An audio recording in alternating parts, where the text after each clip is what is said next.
거룩하신 아버지 하나님, 종들이 주님 앞에 내놓은 기도의 제목을 들으시고 응답하여 주옵소서. 예수님의 귀하신 이름으로 기도합니다. 아멘.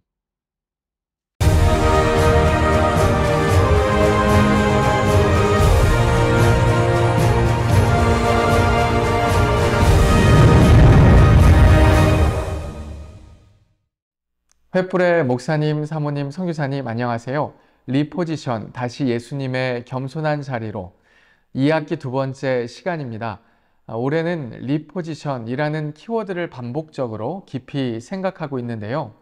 우리 내면에도 정서에도 리포지션이 필요할까요? 맞습니다. 고갈이나 번아웃, 그 외에 내적인 여러 어려움들을 경험한다면 쉼과 함께 내면을 살피는 이 리포지션이 필요할 것이다 생각이 듭니다.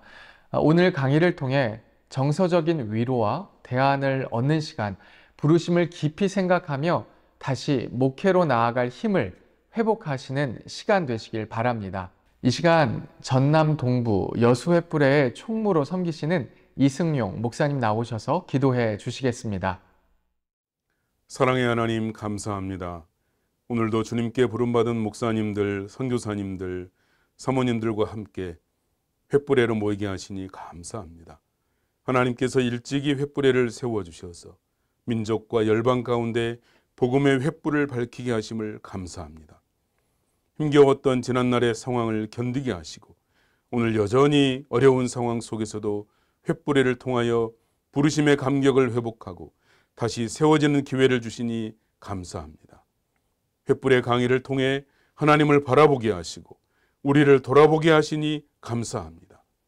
이번 학기 횃불의 강의들을 통해 하늘의 은혜와 능력으로 충만하게 하사 리포지션하여 다시 예수님의 겸손한 자리에 서서 건강한 교회를 균형 잡힌 목회를 이루어 가도록 그런 목회자가 되도록 은혜 위에 은혜로 채워 주시옵소서.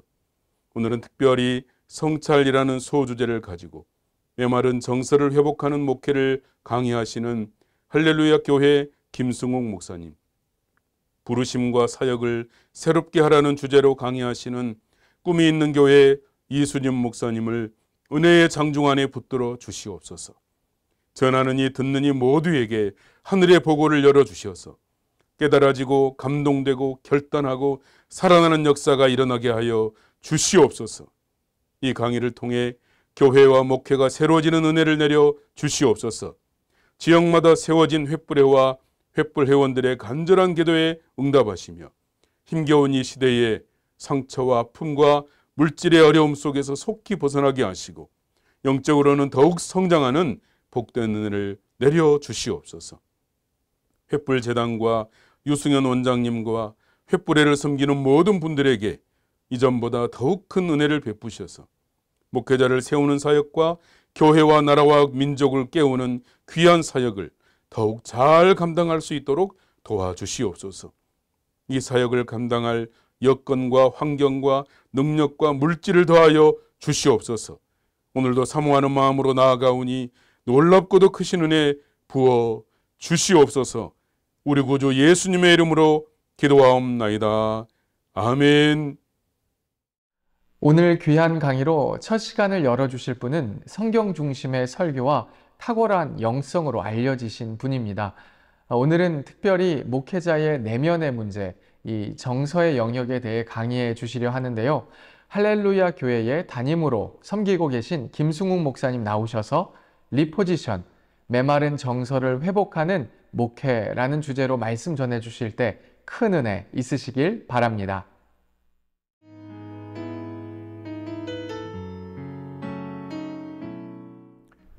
여러분 안녕하세요. 저는 할렐루야 교회를 섬기고 있는 김승욱 목사입니다. 국내외에서 하나님 나라와 복음을 위해 수고하시는 목사님, 사모님, 그리고 모든 선교사님들을 주님의 이름으로 축복합니다. 진행되는 모든 영상을 통해 큰 은혜가 있기를 바랍니다. 이번에 그 repositioning이라는 주제를 횃불을 통해 받게 되었습니다.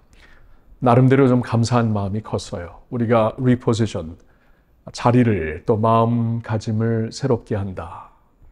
이게 우리 목회자들에게는 꼭 필요하겠죠. 그리고 나름대로 저에게도 이제 저의 그 목회 인생을 돌아보면은 하나님 안에서 좀 자신을 겸비하게 하여 리포지셔닝 하는 것이 얼마나 중요했는지 모릅니다. 저는 그래서 오늘 메마른 정서를 회복하는 목회자라는 주제로 좀 말씀을 전하고 싶습니다. 우리가 하나님 앞에서 좀 이렇게 자신을 겸비하게 겸손하게 할 때에 하나님께서 우리의 메마른 정서를 새롭게 하시더라고요. 제가 한번 생각을 해봤어요. 우리 한국 목회자들 그리고 선교사님들을 생각하면은 결단코 열정에 결핍이 있는 것은 아닌 것 같습니다. 어느 나라 목회자들, 선교사님들을 만나보아도 열정만큼은 우리 한국 종들을 따라가기가 쉽지 않을 것 같아요. 굉장히 열정은 앞서는 것 같고 신학 면에서도 또 신학 면에서도 주님의 교회와 또 하나님 나라를 사랑하는 면에서도 결코 뒤치지 않는다고 봅니다. 그러나 어떤 면에서 좀 건강한 모습이 부족할까 생각해 봤을 때 정서적인 면에서 그렇다고 생각을 하게 되어요. 저 자신을 보면은 2017년도에 제가 처음으로 안식년을 갖게 되었습니다. 그때 미국에서 쭉 사역을 하다가 2010년도에 한국에 있는 할렐루야 교회에서 뜻밖의 불러주셔서 이곳에서 사역을 하며 또 7년째 되었을 때 교회에서 안식년을 가질 수 있도록 배려를 해주셨거든요. 근데 그 안식년 하기 전에 저 자신을 돌아보니까 참 정서적으로 힘들구나라는 것을 이렇게 깨닫게 되었습니다. 우선은 좀 마음에 평안이 없었고요. 그리고 이렇게 좀 어떻게 생각하면 nervous한 왠지 좀 불안한 마음이 있었고 굉장히 잠을 잘 자는 사람인데 때로는 불면이 생겼고 그리고 무엇보다도 바로 옆에 있는 아내가 보았을 때 참 그 정서적으로 메마르고 또한 연약해진 저의 모습을 보면서 이번 안식년 때 꼭 회복해야 된다라는 그러한 도전을 주었습니다. 그래서 안식년이 무슨 어떤 쉬고 놀고 그동안 못했던 사역을 했던 것이 아니라 좀 이번에 하나님께서 새롭게 하시는 그러한 은혜를 꼭 한번 체험해야 된다라는 그러한 도전을 주었던 것이죠. 그리고 또 한 가지 저에게 이제 충격이 되었던 것은 아내가 이번 안식년 때 2017년도였습니다. 이번 안식년 때 당신이 바뀌지 아니하면 그냥 본인은 목회하지 않겠다라는 그러한 선언을 해버렸어요. 굉장히 여성답고 굉장히 잘 도와주는 아내인데 옆에서 보다가 오죽했으면 그런 말을 했을까요? 그래서 내가 지금 많이 병들었구나. 겉으로 보기에는 목회는 잘 되는 것 같고 사람들도 좋아하고 은혜도 있고 부흥도 되고 그런 면에서는 부족함이 없었는데 정서적으로 메마른 것을 깨닫게 되었습니다. 한 10여 년 전에 한국에 고 박윤선 목사님의 따님께서 어느 한 책을 좀 이렇게 출판을 했습니다. 그 책의 내용은 이제 그 한국교회에서 모르는 아버지 박윤선 목사님에 대한 내용이었는데 여러분 박윤선 목사님은 한국교회의 목회자 중에 목회자, 신학자 중에 신학자라고 알고 있지 않습니까?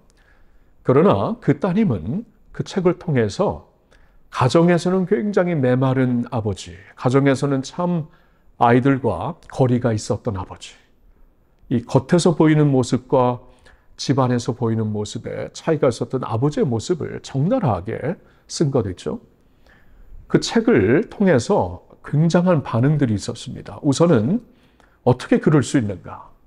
어떻게 한국의 아이콘과 같은 목회자를 딸이 이렇게 적나라하게 그의 부족한 모습을 보일 수 있는가? 라고 이제 딸을 비난하는 반응이 많았어요. 거의 다 그랬습니다. 한 80%는 그랬고요. 그러나 20%는 그 딸의 말에 정중히 반응하면서 우리 목회자들이 그럴 수 있다. 우리 목회자들이 충분히 그럴 수 있다라고 그 고백을 하는 목회자들의 반응이었습니다. 80대 20이었는데 저는 그 20%의 목회자들의 반응에 참 감사를 했습니다. 왜냐하면 그게 우리들의 모습이거든요.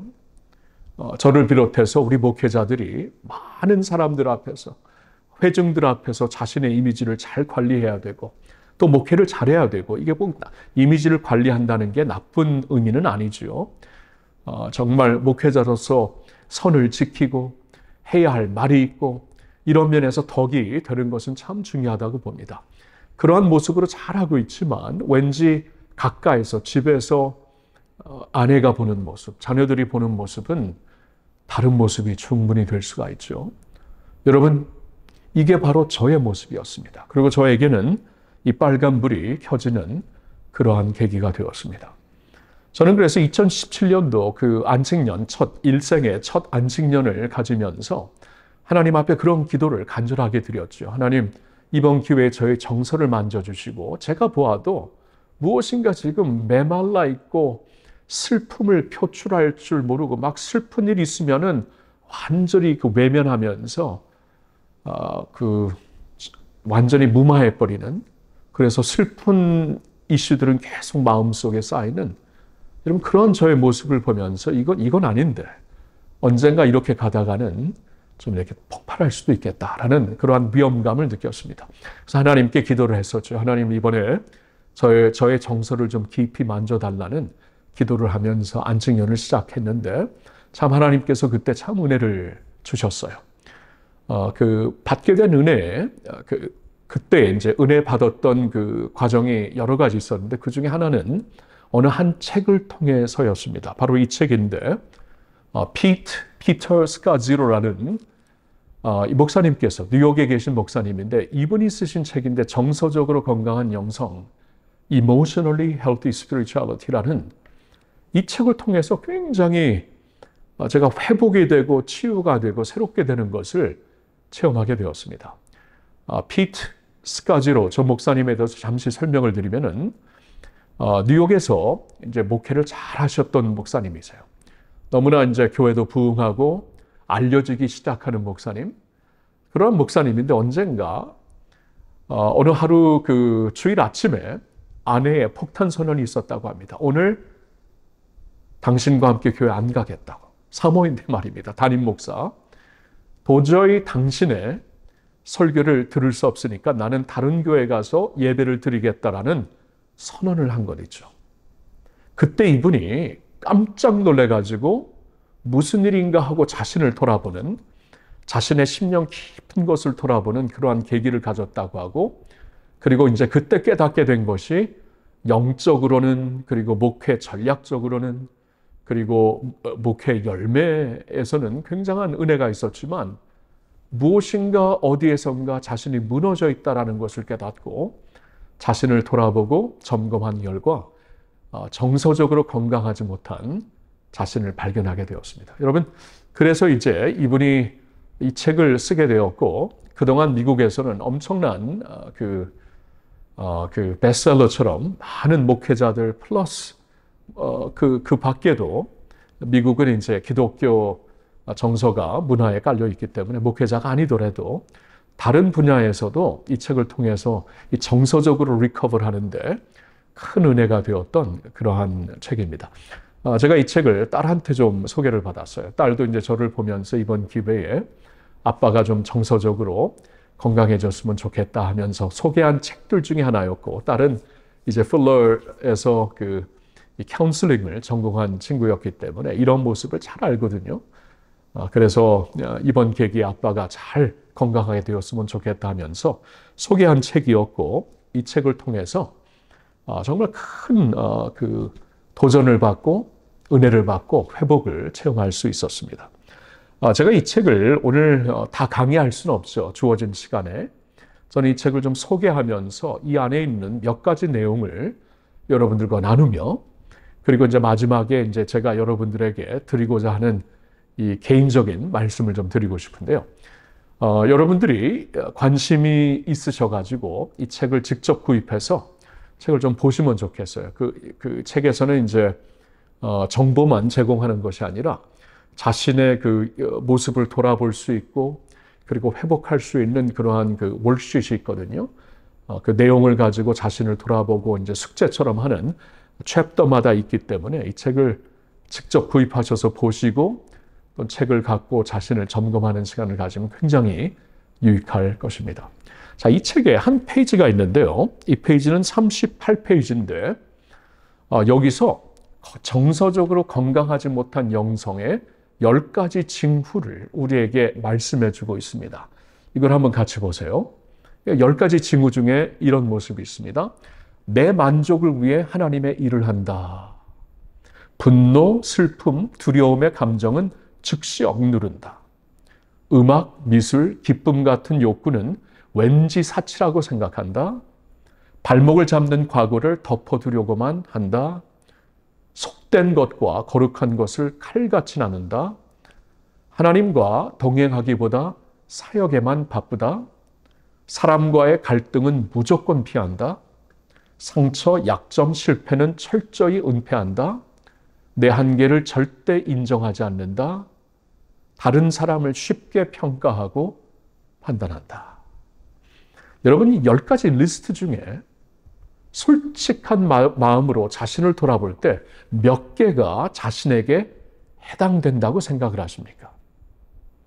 저는 그 안식년을 시작하면서 저 자신을 솔직히, 그때 안식년이었고 목회 현장을 떠나 있었기 때문에 척할 필요는 없었죠. 그래서 솔직히 자신을 돌아보면서 아내와 함께 자신을 점검했을 때 저 10가지 리스트 중에 8개가 저에게 해당이 되더라고요. 8개. 제가 깜짝 놀랐어요. 여러분, 이 리스트는 그 피트 스카제로 목사님이 자신뿐만이 아니라 그 후에 여러 워크숍을 통해서 이렇게 정서적으로 건강하지 못한 영성을 갖고 있는 사람들, 특별히 목회자들을 쭉 이제 설문조사하면서 만든 리스트거든요. 굉장히 솔직한 목록이 됩니다. 이 중에 여러분들은 몇 개가 과연 해당이 되는 건가? 솔직히 보신다면은 적지 않게 해당이 될 것이라고 생각이 됩니다. 네. 그래서 그동안 혹시 나에게는 정서적으로 그 건강치 않은 모습이 없다라고 혹시나 생각을 하셨다면은 이 리스트를 보면서 자신을 다시 한번 보시기를 바랍니다. 나의 그림자는 나에게 안 보입니다. 그래서 나의 그림자를 제대로 보려면은 어떠한 객관적인 리스트가 필요하고 스탠더드가 필요하죠. 기준이 필요하죠. 이건 객관적인 표준입니다. 보시면서 자신을 한번 솔직하게 평가하는 시간을 가졌으면 합니다. 자, 그러면서 제가 이 책에 한 가지 좀 여러분들과 깊이 좀 나누고 싶은 내용이 있는데요. 그것은 바로 관계에 대한 이슈입니다. 관계. 여러분, 인생의 모든 것은 관계이죠.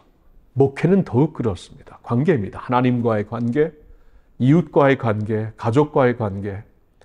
우리 목회자들은 성도와의 관계가 가장 중요한 요소가 될 것입니다. 그래서 내가 정말 그 건강한 사람이 되고 건강한 목회자가 되기 위해서는 관계가 건강해져야 되겠죠. 관계에 대해 자신을 잘 돌아볼 수 있고 그리고 나의 관계를 좀 새롭게 정리할 수 있는 내용이 이 책에 있어갖고 잠시 소개하는 바입니다. 페이지 264부터 267에 나와 있는데 그것은 나와 그것의 관계를 넘어 나와 너의 관계를 맺을 수 있어야 한다. 나와 그것의 관계, 곧 I and it죠. I and it. 그러나 모든 관계는 I and you, I and thou입니다. thou의 관계를 맺을 수 있어야 합니다. 여러분, 제가 한번 이 말씀을 좀 같이 읽어볼게요. 그 페이지에서 좀 같이 읽겠는데 페이지를 읽기 전에 제가 이제 그 안식년을 시작하기 전에 2017년도에 아내에게 이제 그 폭탄 선언과 같은 말을 들었다고 말씀을 드렸죠. 이제 당신이 이번에 고쳐지지 않고 돌아오면 같이 목회 안 하겠습니다 하는 그러한 선언을 들었겠다고 했는데 아내뿐만이 아닙니다. 저희 아이들을 통해서도 그런 그 말을 듣게 되었어요. 저는 안식년을 시작하면서 너무나 좀 충격적인 말을 아내에게 들었기 때문에 이제는 다 성인이 된 새 아이들과 함께 아주 솔직한 자리를, 대화의 자리를 만들었습니다. 그리고 아이들에게 정말 그 아빠와 함께 그동안 있었던 일들을 좀 같이 나누면서 정말 나에게 그러한 나 때문에 아픔을 체험했냐라고 물었을 때 아이들은 솔직하게 그랬다라고 하더라고요. 아빠로 인해 받은 상처가 꽤 있었다고 말을 해주었습니다. 그러니까 저는 그동안 솔직히 좋은 아빠인 줄 알았어요. 좋은 아빠인 줄 알았는데, 어떻게 이제 아이들에게로부터 이제는 뭐 다 성인이 되었고 독립을 했으니까 아빠의 눈치를 볼 필요가 없었겠죠. 근데 솔직히 그렇게 말을 해주고 있는데, 지금 관계가 여러 면에서 깨졌구나. 겉으로는 성도들하고는 또 교회 리더십하고는 괜찮지만 항상 그런 살얼음 걷는 것 같았거든요. 언제 폭발할지 모르겠다라는 위험감을 느꼈는데 가족은 이미 그 얼음이 깨졌던 것입니다. 쭉 자라면서 아내와 아이들이 이 관계 때문에 받은 상처가 꽤 있었더라고요. 예, 제가 지금 우리의 관계, 이 관계를 보아야 내가 진짜 정서적으로 건강한 사람인가 아닌가. 그리고 앞으로 내가 이제 이 관계로 인하여서 더 이상 상처를 주지 않고 하나님의 사랑과 위로를 줄 수 있는, 내가 먼저 정서적으로 건강해져서 다른 사람들에게도 건강을 끼칠 수 있는 목회자가 될 것인가, 주의 종이 될 것인가, 사모가 될 것인가, 이러한 계기를 가질 수 있을 것입니다. 자, 그래서 제가 이제 이 책의 페이지를 좀 몇 군데에서 읽어볼게요. 264페이지에 이런 내용이 있습니다. 1923년 위대한 유대인 신학자 마르틴 부버라는 훌륭하지만 읽기에는 난해한 책을 집필했다. 나와 너라는 책입니다. 부버는 두 사람의 관계가 나와 너로서 존재할 때 가장 건강하고 성숙한 관계를 맺을 수 있다고 말한다. 이 관계에서는 나 자신뿐 아니라 지구상의 모든 사람들이 하나님의 형상으로 만들어진 존재임을 인식한다. 이는 그들이 나와 상관 있는 당신, thou, you라는 뜻이죠. 당신이 될 수 있는 근거이다. 그 사실 때문에 모든 사람은 존귀하게 여겨져야 하며 존엄한 가치를 지닌 존재로 대접받아야 한다. 우리는 다른 사람들을 비인간화시키거나 대상화시켜서는 안 된다. 나와는 다른 독특하고 독립된 인격체로 여겨야 한다. 네, 여러분 우리의 관계가 I and thou, 나와 당신의 관계라는, 나와 너라는 관계라는 인격적인 관계가 되지 않고 다른 사람들을 나와 그것, 나의 목회를 도울 수 있는 목적, 나의 목회에 좋은 결과를 줄 수 있는 어떠한 넘버, 이런 것으로 생각하기가 쉽다라는 것이죠. 나의 관계가 과연 어떠한가? 나의 관계로 인하여 과연 사람들은 도움을 받는가, 위로를 받는가, 아니면 상처를 받는가? 우리 자신을 돌아볼 수 있어야 합니다. 여러분, 아까 제가 이제 말씀드렸던 한 예화가 이제 박윤선 박사님에 대한, 고인이 되신 박윤선 박사님에 대한 관계의 말씀이었죠.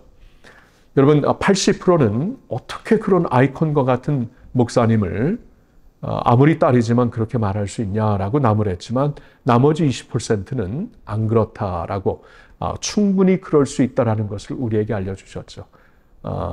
여러분, 그 중에 한 분은 저의 원로 목사님이 되시는 김상복 목사님이십니다. 저는 우리나라 분들 중에 가장 정서적으로 건강하신 분이 제가 아는 분 중에는 김상복 목사님이에요.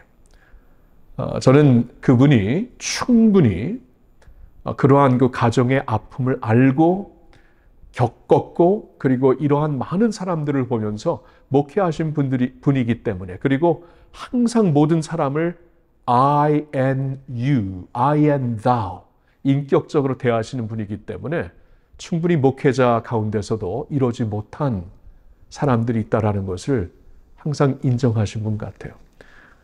저희 원로 목사님 김상복 목사님을 보면 항상 모든 관계가 I and thou입니다. 인격적인 관계예요. 그리고 제가 이제 미국에 살았던 목사님들 중에 오대원, 데이비드 로스 목사님, 예수 전도단 창설자이죠. 그리고 유진 피터슨 같은 가장 제가 존경하는 미국 목사님들을 보면은 모든 사람들을 인격적으로 있는 그대로 나와 당신, 나와 너라는 I and it가 아니라 나와 당신이라는 관계로 항상 보시는 분들입니다. 우리의 관계가 과연 그러한가? 우리는 정서적으로 건강하고 하나님 앞에서 겸손한 사람이기 때문에 이러한 사람인가 자신을 좀 돌아볼 수 있으면 좋겠습니다. 제가 책을 계속 읽어볼게요. 265페이지입니다. 부버의 주장에 따르면 우리는 대부분의 인간 관계에서 상대방이 나와 독립된 존재라는 관점을 놓치고 상대방을 물건 다루듯 그것으로 취급한다. 나와 그것의 관계에서는 마치 칫솔이나 자동차처럼 상대방이 목적을 이루는 수단이 되고 만다. 예를 들자면 다음과 같다. 비서에게 다가가 아무 말도 없이 일거리만 툭 던진다. 직원 모임에서 마치 그들이 하등한 동물이나 물건인 것처럼 조직도에 따라 이리저리 이동시킨다. 권력자들을 언급할 때 마치 그들이 인격체가 아닌 것처럼 말한다. 아내나 아이들이 마치 자신만의 자유나 꿈, 자율성이 없는 존재인 것처럼 대한다. 그들이 내 머릿속에 있는 그림대로 살아주기를 기대한다. 저의 경우가 암암리에 그러지 않나 생각해 봅니다. 계속 읽습니다. 누군가가 나의 정치적 견해에 대해 반박하면 위협받는 것 같다. 요사이 이런 이슈로 한국교회가 힘들지 않습니까? 그렇죠? 나와 정치적 견해가 충분히 다를 수 있는데 다르게 말하면은 반박하면서 위협받는 것 같이 이렇게 그 반응을 합니다. 상대방이 우리 교회 행사에 참석해 주기를 바라면서 그들의 이야기를 들어주고 집안일을 돕는다. 그러다가 그들이 오지 못한다고 하면 다른 사람에게로 간다. 넘버예요, 넘버. 사람들을 우리 교인으로 만들려고 하는 어떠한 넘버이고 목적이고 도구이고 뭐 우리 교회와 상관이 없는 사람이 되면 그냥 잊어버리고 다른 사람을 찾아간다. 여러분 이러한 굉장히 좀 구체적인 그 예화를 들고 있는데 여러분 굉장히 좀 충격적인 예화이기도 하지만 적나라하게 표현한 예화이죠.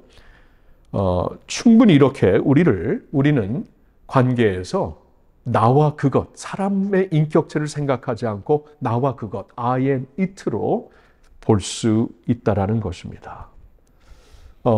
제가 한 가지 좀 말씀을 드릴게요. 제가 이 정서적으로 이렇게 새롭게 되기 전에 만약에 그 전에 저에게 설교가 무엇이냐, 설교는 무엇입니까? 라고 저에게 물었다면 저는 교과서적인 대답을 드렸을 것 같아요.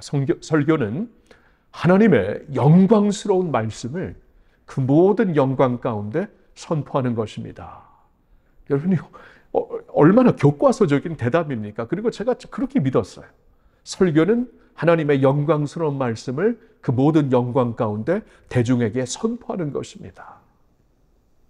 근데 제가 정서적으로 건강한 모습이 되었을 때 언젠가 설교 클리닉에서 이제 설교에 대해 이제 강의를 하고 그 question and answer, Q&A 시간이 있었는데요. 어느 한 분이 갑작스럽게 질문을 했습니다. 김승욱 목사에게 설교란 하고 뭐 여유를 주지 않고 그렇게 김승욱 목사에게 설교란 하면서 저한테 이렇게 바통을 넘겼기 때문에 저는 생각하지 않고 그냥 마음에 있는 대답이 그냥 나왔거든요. 그때 그 대답이 저도 놀라게 했어요. 한 번도 그렇게 대답한 적이 없었는데 저는 그때 그냥 가슴에서 나온 대답이 뭐였냐면 설교란 하나님의 백성들을 사랑하는 것입니다. 이렇게 바뀌어 있더라고요. 그 전에는 설교의 그 초점이 저에게 가 있었어요. 설교자에게. 설교는 하나님의 영광스러운 말씀을 모든 영광 가운데 선포하는 것이다. 내가 하는 것이죠. 나의 일이죠. 나의 일이고 나의 어떠한 그 사명이기 때문에 나로 하여금 사람들이 은혜를 받아야 되고 좋은 그 반응을 보여야 되고 항상 초점은 나에게 가 있었는데, 갑자기 이제 제가 변한 후에 저의 그냥 암암리의 대답은 나에게서부터 초점이 회중에게로 가 있더라고요. 설교는 하나님의 백성들을 사랑하는 것입니다.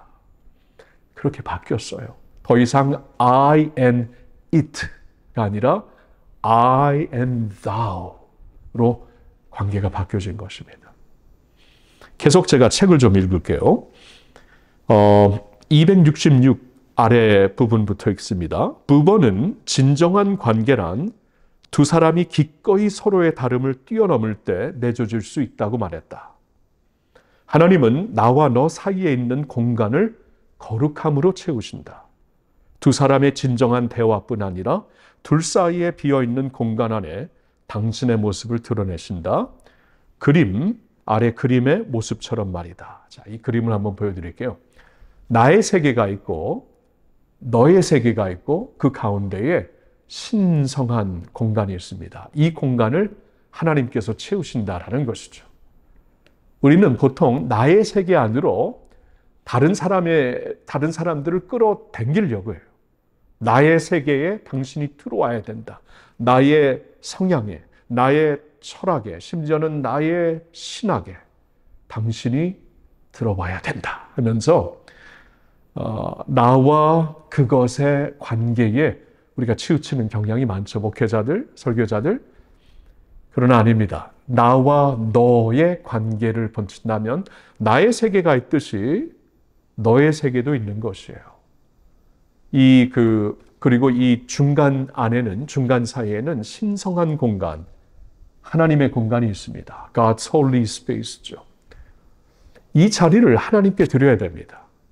이 자리를 하나님께 드리면은 하나님이 우리 두 사람의 다른 세계관을 이제 하나님 안에서 이렇게 만날 수 있는 자리로 이끌어 주시는 것이죠.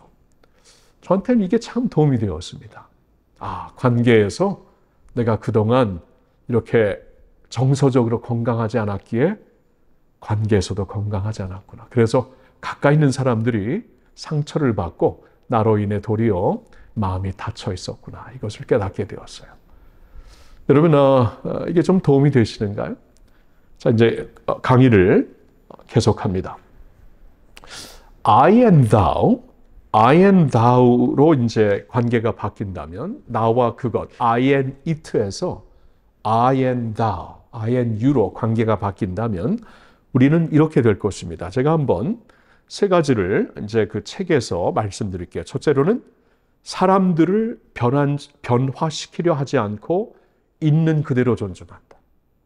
사람들을 변화시키려 하지 않고 있는 그대로. 그렇죠? 나의 세계, 너의 세계, 신성한 공간이 있잖아요. 그러니까 있는 그대로 우리가 존중하게 돼요. 여러분, 예수님이 우리를 그렇게 존중해 주시지 않았습니까? 그 수가성 여인을 보면은 모든 사람들, 수가성 여인이 아니네요. 그 요한복음 8장에 간음의 현장에서 잡혀온 여인들, 모든 사람들은 그를 향하여 정죄하면서 그를 데리고 왔죠. 반드시 율법에 따라 죽어야 된다라고 데리고 왔지만 예수님은 그를 있는 그대로 받아주십니다. 있는 그대로, 인격체로, I and thou로 받아주시면서 존중해 주십니다. 그리고 그의 아픔을 가슴에 품으십니다. 그리고 나도 너를 정죄하지 않는다고 합니다. 그리고 은혜를 주시면서 이제 더 이상 죄를 짓지 말라. 은혜와 진리로 그 여인을 아버지께 맡깁니다. 여러분, 바로 그것이에요. 사람들을 내가 변화시키려고 할 때 부작용이 생기고 그것으로 인하여 이제 사람들은 갈기갈기 찢어지고, 그렇죠? 이게 정서적으로 건강하지 못한, 또 관계에 건강하지 못한 목회자들의 모습입니다. 하나님께 그 공간을 드려야 되겠죠. 변화는 하나님이 하시는 겁니다. 성령께서 하시는 겁니다. 내 뜻대로 변화시키려고 할 때 도리어 부작용이 있는 것이죠. 네. 그리고 두 번째로 I and thou가 형성될 때 이러한 모습이 있습니다. 사람들의 실수를 받아줄 여유가 있고 완벽한 사람은 없다는 것을 안다. 그렇죠? 나의 세계, 너의 세계에서 신성한 공간, 그 사람이 완벽하지 않기에 실수를 받아줄 수 있고 또 그 사람도, 너도 나의 실수를 받아줄 수 있는 하나님의 신성한 공간 안에 서로를 맡기는 것입니다. 여러분 사도 바울을 보면은요.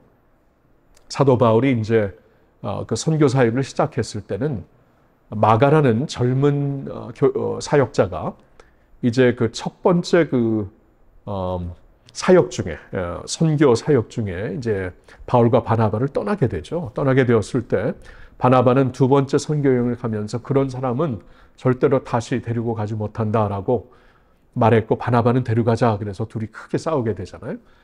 여러분 근데 그 바울이 나중에 이제 그 임종을 앞두고 마지막 선교를 앞두고 마지막 그 서신을 썼을 때는 마가를 데리고 와라. 그는 나에게 유익한 자라고 말을 하고 있지 않습니까? 바울이 변했어요. 어떤 면에서 변했을까? 저는 성숙해졌다고 봅니다. 그리고 처음에는 사역 중심으로 일을 했겠죠. 사역이 다입니다. 사람을 못 본 것이에요. 그러니까 당신도 나의 사역을 도울 수 있는 동역자로 I it 그 동역자를 그냥 도구로 본 것이죠. 사역을 돕는 어떠한 도구로. 그러나 나중에 바울은 더욱더 성숙해지고 겸손해지고 리포지션 되면서 더욱더 내면이 건강해지는 사람이 되면서 있는 모습 그대로 실수를 받아줄 수 있고 완벽한 사람은 전혀 없다. 자신도 시간이 지나면서 완벽하지 않은 것을 많이 보았거든요. 그러니까 처음과 마지막에 이렇게 큰 차이가 있더라고요. 네, 이것 역시 I and thou 그러한 그 관계에서 형성되는 결과인 것입니다. 세 번째로는 사람들이 선하든 나쁘든 추하든 상관없이 대가를 바라지 않고 있는 모습 그대로 인정해주고 고마워한다. 다시 한번 읽어볼게요. 사람들이 선하든 나쁘든 추하든 상관없이 대가를 바라지 않고 있는 모습 그대로 인정해주고 고마워한다. 여러분 우리 하나님 아버지를 이렇게 대표하고 있는 탕자의 아버지의 모습을 보면은 그런 모습이 보이지 않습니까?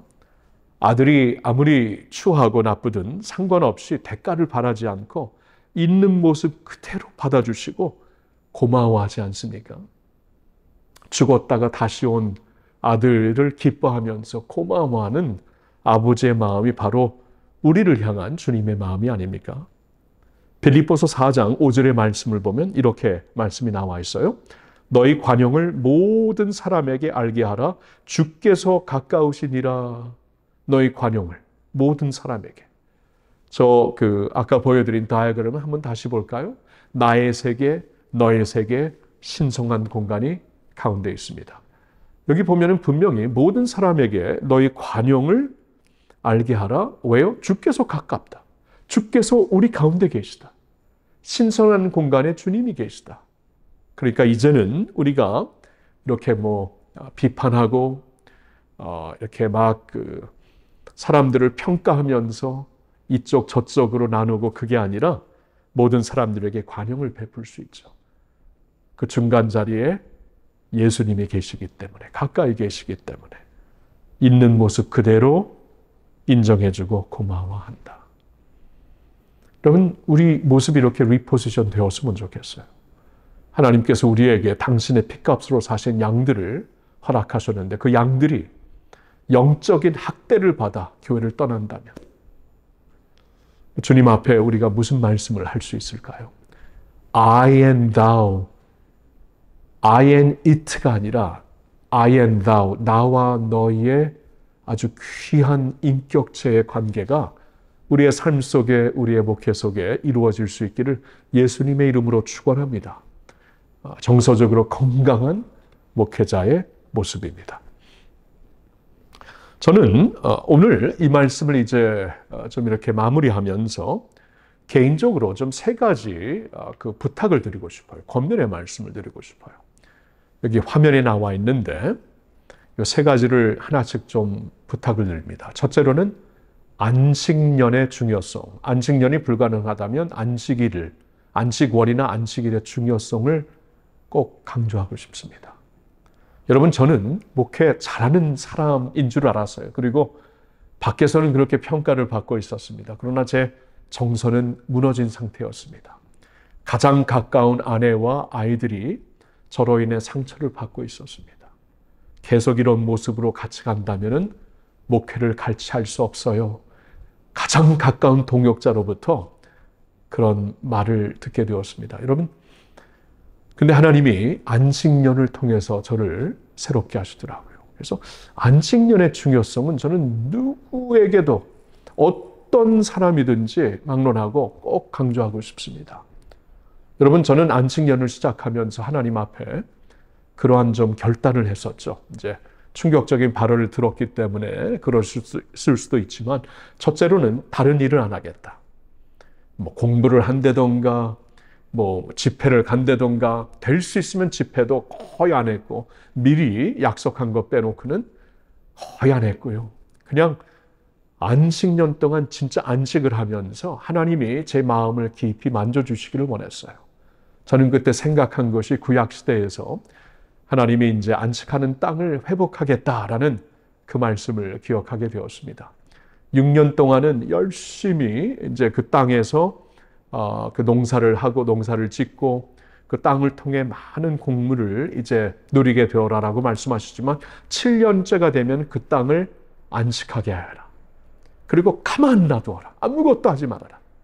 그러면은 창조주이신 하나님께서 햇빛과 비와 그 바람을 통해서 그 땅을 그냥 자연스럽게 회복하시겠다라는 말씀이 기억이 났습니다. 그래서 저도 안식년 동안 저의 이 밭을 하나님이 그냥 주님께서, 제가 아무것도 안 해야죠. 그러면 주님께서 이제 쉼을 통해, 책을 통해, 묵상을 통해, 말씀과 기도와 대화를 통해, 또 자연을 걸으면서 하나님의 자연을 만끽하는 가운데 하나님이 저의 그 메마른 땅을 만져주시려고 이렇게 기도를 하면서 안식년을 시작했죠. 그때 하나님이 저를 고쳐주셨습니다. 여러분, 만약에 여러분들 가운데 안식년이 중요하다면 꼭 제가 안식년이 가능하다면 꼭 그 안식년의 그 기간을 가지시라고 말씀을 다시 거듭드리고 싶어요. 그리고 제가 보니까 한 3개월이 지나면서 이 몸과 마음이 회복이 되더라고요. 그래서 적어도 3개월 이상은 꼭 하셨으면 합니다. 그런데 여러분들 경우에 안식년이 정말 불가능한 분들이 많이 있겠죠. 그럼 안식월이라도 아니면 안식일이라도 철저하게 누리실 수 있는 여러분이 되시기를 바라요. 여러분, 그 안식일의 그 개념은 하나님께서 6일 동안 열심히 일하고 제7일째 안식하여라. 이건 하나님의 패턴이고 거룩한 하나님의 말씀입니다. 우리를 만드신 하나님께서 이렇게 해야만 우리가 정서적으로 그리고 신체적으로도 건강해질 것을 아시고 우리에게 아예 명령으로 말씀하신 바가 아닙니까? 근데 우리 목회자들 하나님의 명령을 많이 고의적인 아니겠지만 무시하고 살아요. 안식일을 제대로 안 지킵니다. 그날은 진짜 안 지켜야 합니다. 하나님이 내려주시는 비를 받으시고 바람도 받으시고 햇빛을 받으시면서 하나님이 여러분 그 정서 속에 새로운 일을 하실 수 있도록 안식일을 하루라도, 일주일에 하루라도 철저하게 여러분들이 지키셨으면 좋겠습니다. 네, 꼭 중요성을 말씀드리고요. 두 번째로는 상담의 필요성입니다. 상담의 필요성. 여러분, 그 상담, 특별히 이제 크리스천 카운슬링에 대해서 우리나라는 그렇게 이게 보편화되지 않은 것 같지만, 제가 이제 미국에서 자라는데 미국에서는 이게 굉장히 보편화되어 있습니다. 상담이라는 것은 우리가 이제 건강검진을 받듯이 그냥 아주 자연스럽게 찾아가는 곳이 이제 상담사인데, 우리나라에서도 이 상담의 필요성이 많이 필요한 것 같아요. 이 상담을 통해서 마음을 열어야 됩니다. 그리고 상담을 통해서 내가 못 보는 나의 그림자를 보셔야 되고, 나의 가까운 사람들, 계속 이제 마찰이 있는 사람들에 대해 이해도 하게 되고, 이게 상담을 통해서 받을 수 있는 굉장히 중요한 결과물이거든요. 제가 이제 2017년 첫 번째 안식년을 다녀와서 새롭게 한 사역 중에 하나가 상담 센터를, 카운슬링 센터를 설립한 것입니다. 이제 교회와 함께. 왜냐하면 교회에서도 이러한 니즈를 많이 느꼈거든요. 그리고 제가 안식년 가기 전에 참 그 아픔이 있었는데, 교회에 한 원로 권사님께서 투신 자살을 하셨어요. 겉으로 보기에는 그분은 참 밝으신 분이었고 기도도 많이 하시는 분이었고 누가 생각해도 그렇게 하실 분이 아니다. 아니, 다른 사람은 몰라도 그분은 아니다라고 다들 생각했는데 바로 그분이 투신 자살할 정도로 정서적으로 아픔이 있었던 것이에요. 우리가 몰랐던 것이죠. 저는 그 충격을 받으면서 안식년에 들어가서 그러한 그 니즈를 더 느꼈는지 모르지만 제가 정서적으로 이제 회복이 되고, 그리고 이제 그 안식년 기간 동안에 제가 좀 상담을 받았거든요. 오대원 목사님, 데이비드 로스 선교사님이죠. 그 예수 전도단 창설자 목사님 네 분과 함께 저희 내외가 가서 이제 그 근처에서 좀 안식년을 했기 때문에 상담을 받으며 굉장히 큰 은혜를 입었습니다. 그리고 반드시 돌아와서는 다른 건 몰라도 이 첫 안식년 후에 새로운 사역 중에 하나는 상담센터를 통해 교인들이 마음껏 상담할 수 있도록. 그래서 이제 교회와 조금 떨어진 곳에, 교회 안에 있으면은 우리 한국인들에게는 이 체면 문화가 굉장히 중요하기 때문에 교회 좀 떨어진 곳에서 독립적으로 운영하고 있는 것이고요. 그리고 상담에 대한 그 중요성을 강조하기 위해 그 상담센터의 넘버 원, 처음 내담자는 저였습니다. 담임 목사인 저도 가서 첫 번째 내담자로 상담을 받았습니다. 여러분들도 받으세요. 김상복 목사님은 우리가 비타민처럼, 그리고 이 겨울철마다 우리가 이제 그 독감 주사를 맞는 것처럼 상담을 이렇게 자주 받아야 된다. 한 번 받았다고 계속 이 독감 주사를 한 해 맞았다고 끝내는 게 아니죠. 계속 정기적으로 하는 것이 중요하다. 저는 맞다고 봅니다. 상담의 필요성을 많이 말씀드리고 싶고요. 우리 목회자님들, 선교사님들, 사모님들도 꼭 받으시고 개인적으로도 받으시고 이 커플로 부부로서도 받으시면 굉장히 도움이 될 것입니다. 저에게는 큰 도움이 되었습니다. 그리고 세 번째로는 하나님 사랑의 절대성입니다. 안식년의 중요성, 상담의 필요성, 그리고 하나님 사랑의 절대성. 여러분, 제가 이제 그 첫 번째 안식년을 돌아봤을 때, 이제 하나님이, 나를 깊이 만져주시는구나.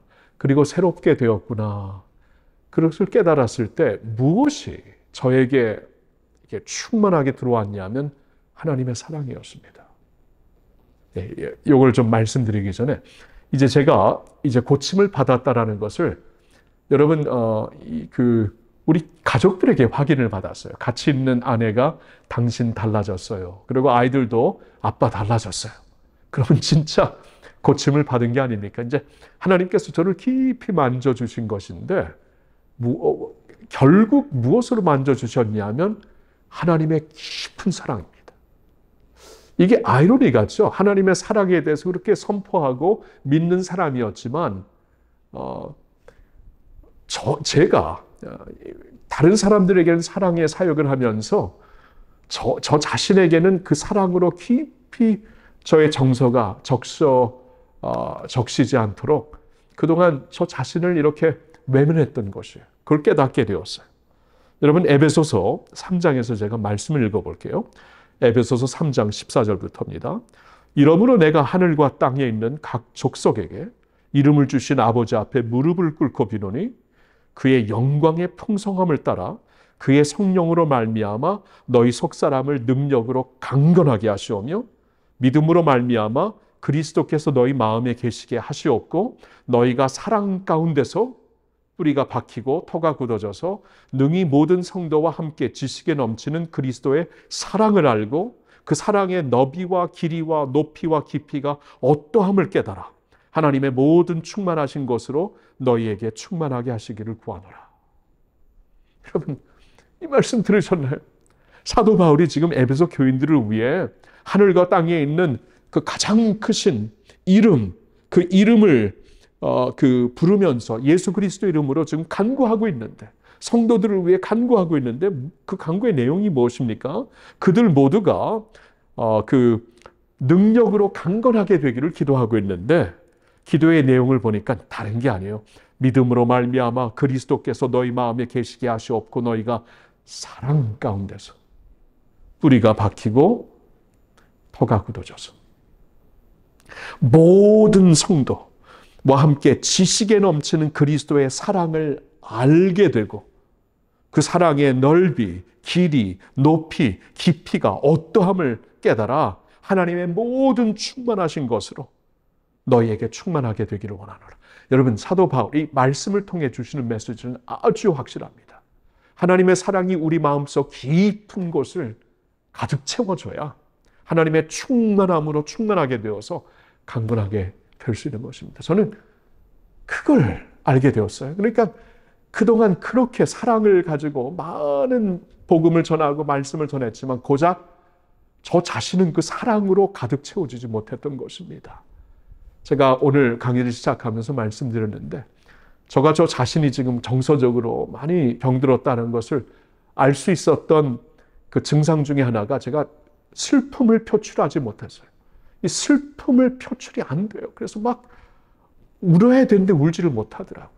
막 마음이 답답한데 슬픔이 있으면 그냥 이걸 그냥 무마해버리고 다른 데로 뛰어가고 싶은 그러한 모습이 보였는데, 제가 하나님이 나에 있는 모습 그대로를 이렇게 내가 알 수 없는 넓이와 깊이와 길이와 하나님의 간절함으로 사랑한다라는 것을 깨닫고 받아들였을 때, 그리고 그 사랑으로 저의 정서가 가득 채워졌을 때 제가 어떻게 바뀌었냐면, 제가 그때 이렇게 어느 날 잠시 이렇게 눈을 감고 기도하면서 묵상을 하는데 어릴 적 저의 모습이 보이는 거 있죠. 어릴 적 저의 모습이 막 슬퍼하는 모습이 보이는데, 제가 성인이 된 제가 그 어릴 적 스무기를 저를 다가가서 그를 안고 같이 울더라고요.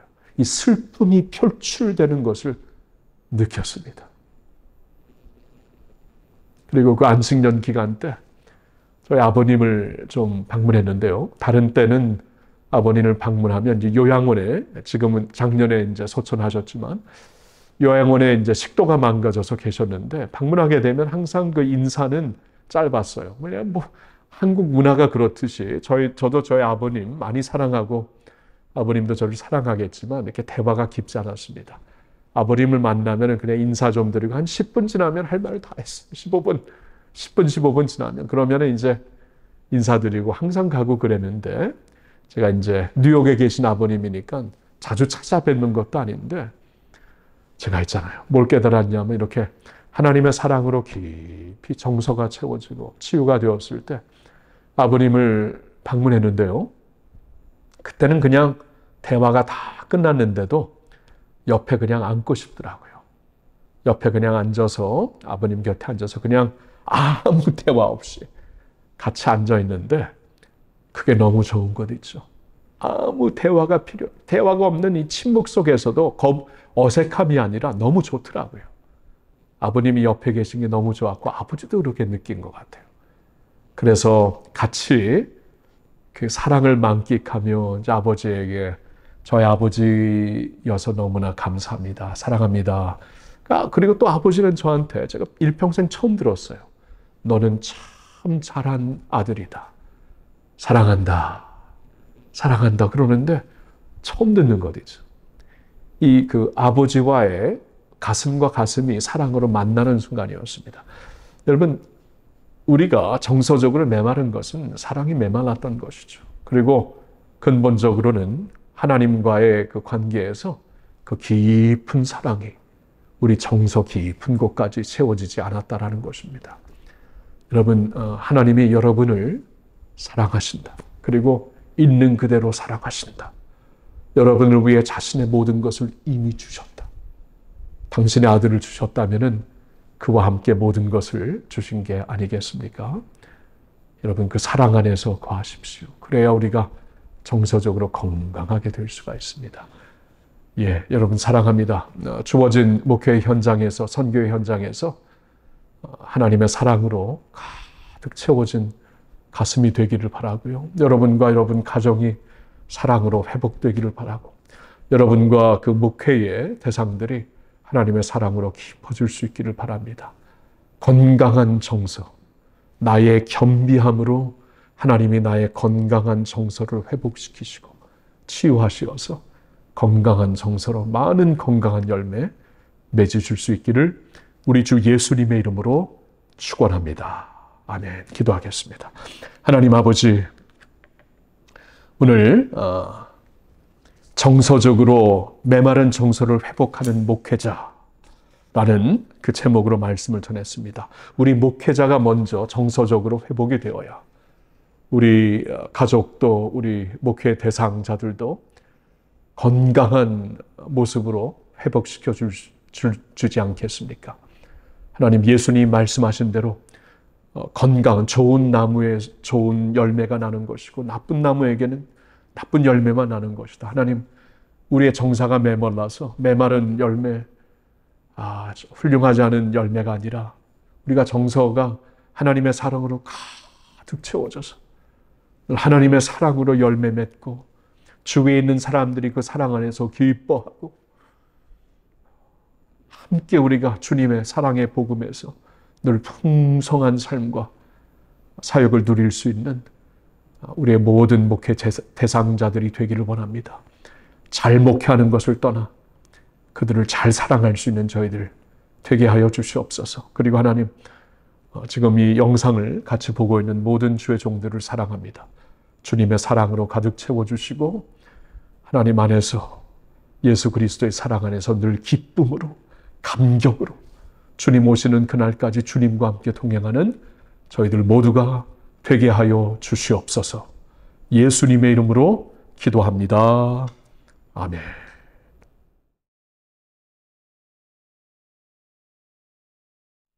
귀한 강의에 감사드립니다. 쉬시는 동안에는 지난 여름 횃불의 주최로 진행한 횃불 디아스포라 비전 트립의 영상을 보실 텐데요. 목사님과 사모님, 선교사님들이 이 중앙아시아의 카작, 알마티, 우슈토베, 키르키즈스탄의 비슈케크 지역을 방문하여서 선교한 이야기를 만나보실 수 있습니다. 횃불의 회원이면 누구나 매해 진행하는 디아스포라 선교 여행에 참여하실 수 있습니다.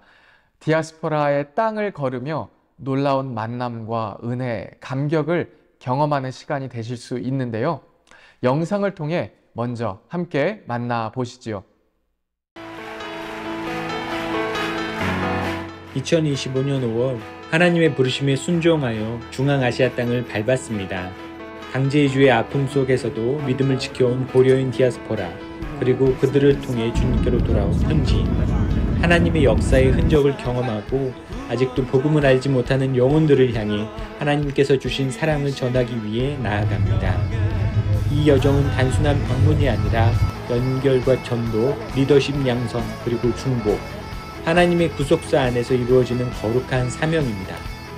가라 디아스포라의 땅으로, 지금 우리는 하나님의 선교적 부르심에 응답합니다.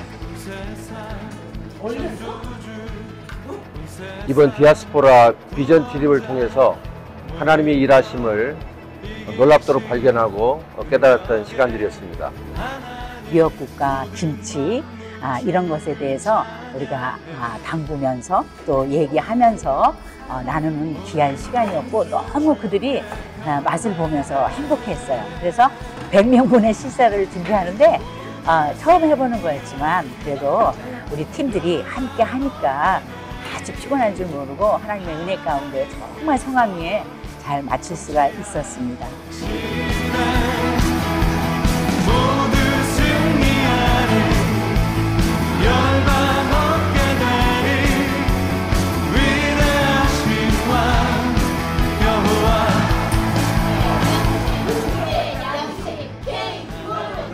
커피는 복음이다. 짱짱.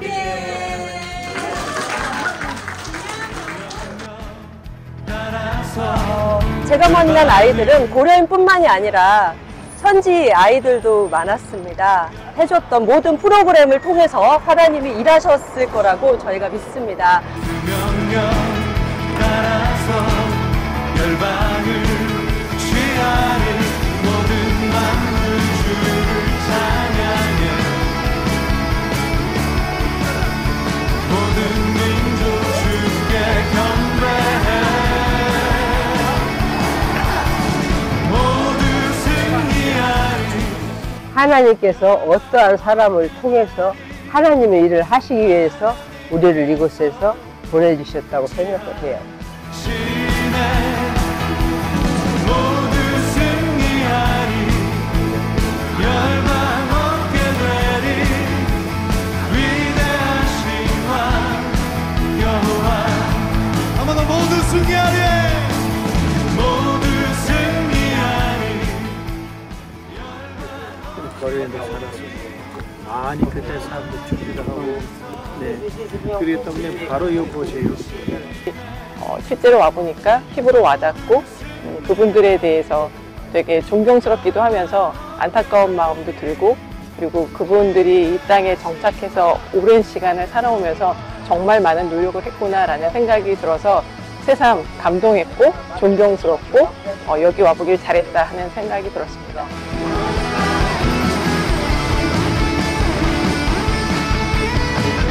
박수 치면서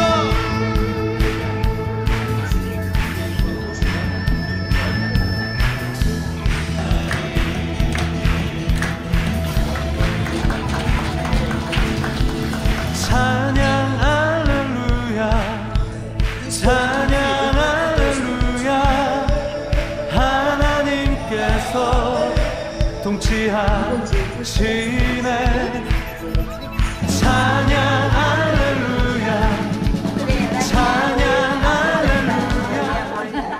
디아스포라의 사역을 정말 주님이 기뻐하시는 그런 놀라운 일들을 이루고 갈 수 있으리라 그렇게 생각합니다. 우리 한국교회가 정말 강한 도전의식을 가지고 오늘 이 일을 위해서 최선을 다하는 우리 교회들이 되기를 소망하고 비전 트립을 통해서 햇불의 사역이 얼마나 크고 중대하고 놀라운 것인지 또 비전과 목표를 통해서 큰 도전을 받았고 열심히 저도 중보하면서 협력하고 싶은 결단이 서게 되었습니다.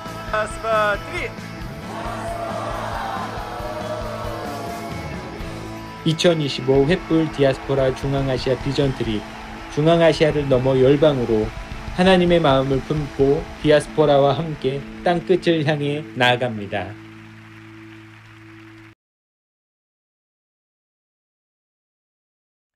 두 번째 강의는 특별한 이력을 가지신 분을 소개하려 합니다. 이분은 심장내과의에서 목회자로 이민자들을 위한 사역으로 부르심을 받은 분인데요. 복음과 생명을 향한 뜨거운 열정을 가지고 활동하시는 분이기도 합니다. 꿈이 있는 교회를 섬기시고 국제심장연합인 GHA의 대표로 일하시는 이수진 목사님 나오셔서 리포지션, 부르심과 사역을 새롭게 하라 라는 주제로 강의해 주실 때 큰 은혜 있으시길 바랍니다.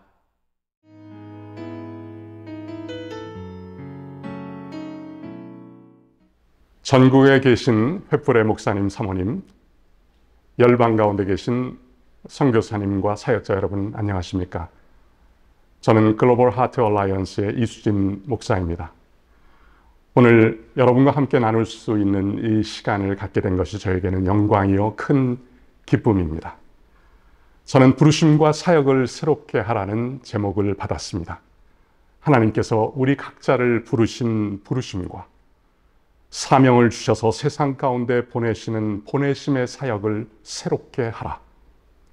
아버지께서 나를 보내신 것 같이 나도 너희를 세상에 보내노라 말씀하시는 예수님을 바라보며 우리의 사역의 자리, 보내심의 자리를 리포지션하는 주님의 음성을 들었습니다.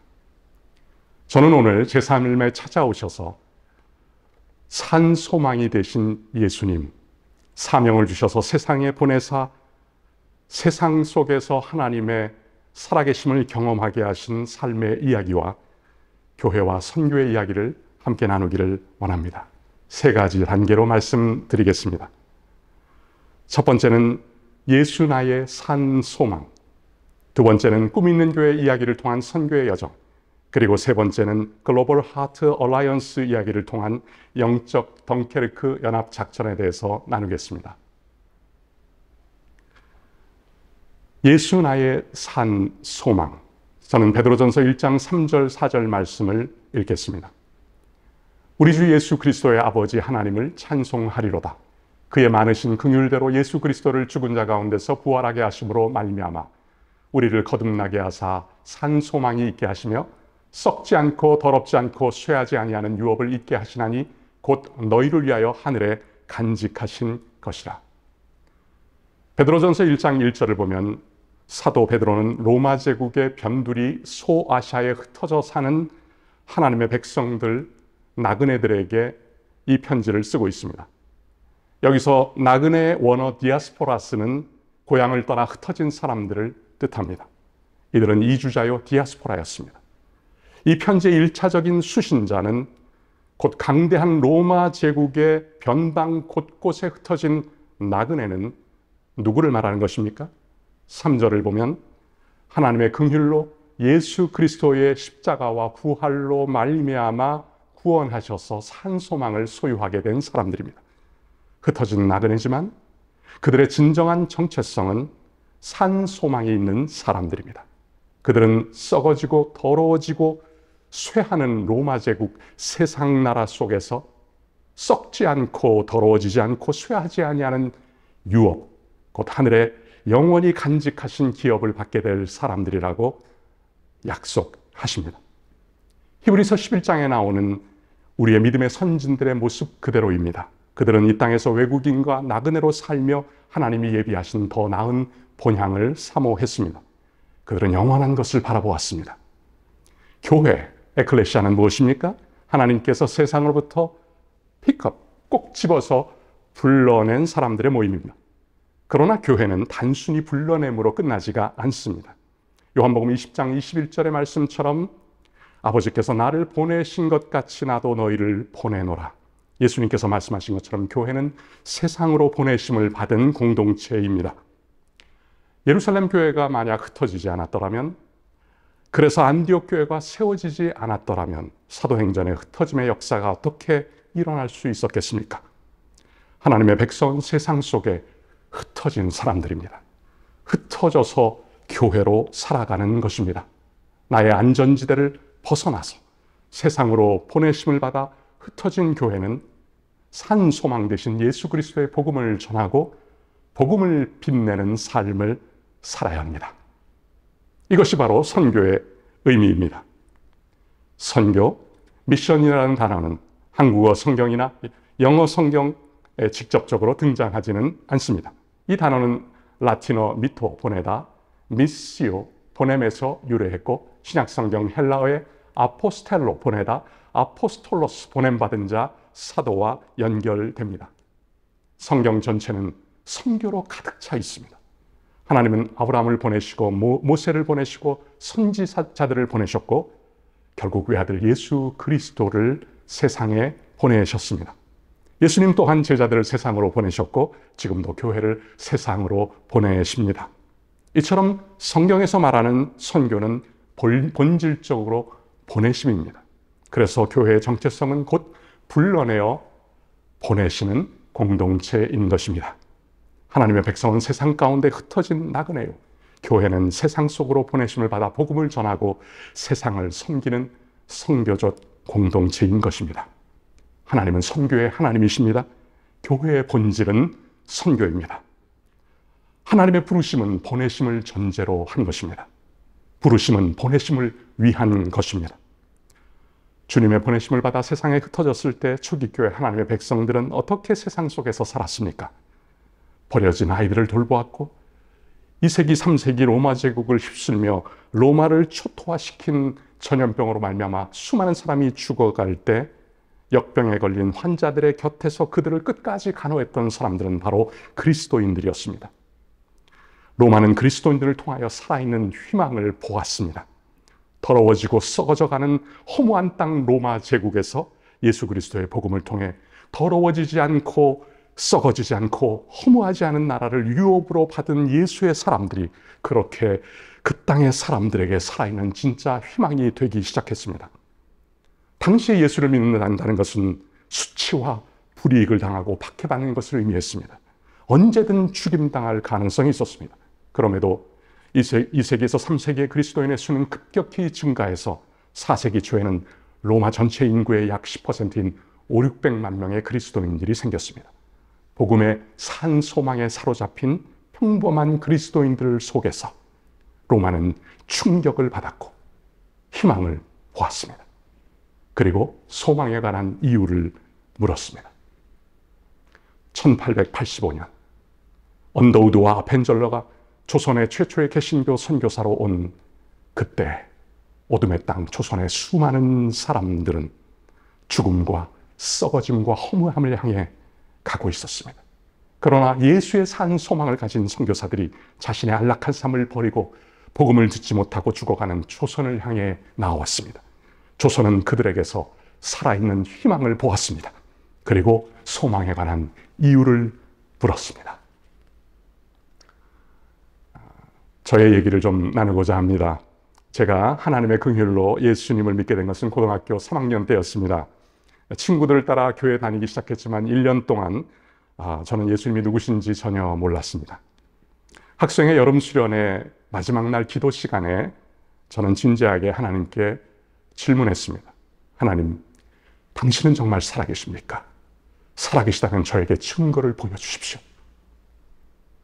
기도할 때 하나님께서 저에게 하나님의 증거를 보여주셨고 제가 얼마나 죄인인가를 깨닫고 회개하였으며 예수님을 나의 구원자로 나의 인생의 주인으로 영접하게 되었습니다. 그 밤에 예수님이 내 죄를 대신하여 십자가에 죽으시고 부활하셨다는 것이 믿어졌습니다. 그 후로 예수님만 생각하면 눈물이 났습니다. 길을 가면서 찬양을 불렀고 밤이 새도록 기도하고 말씀을 보고 또 보았습니다. 주님께서 저의 산 소망이 되신 것입니다. 가는 곳마다 복음을 전했습니다.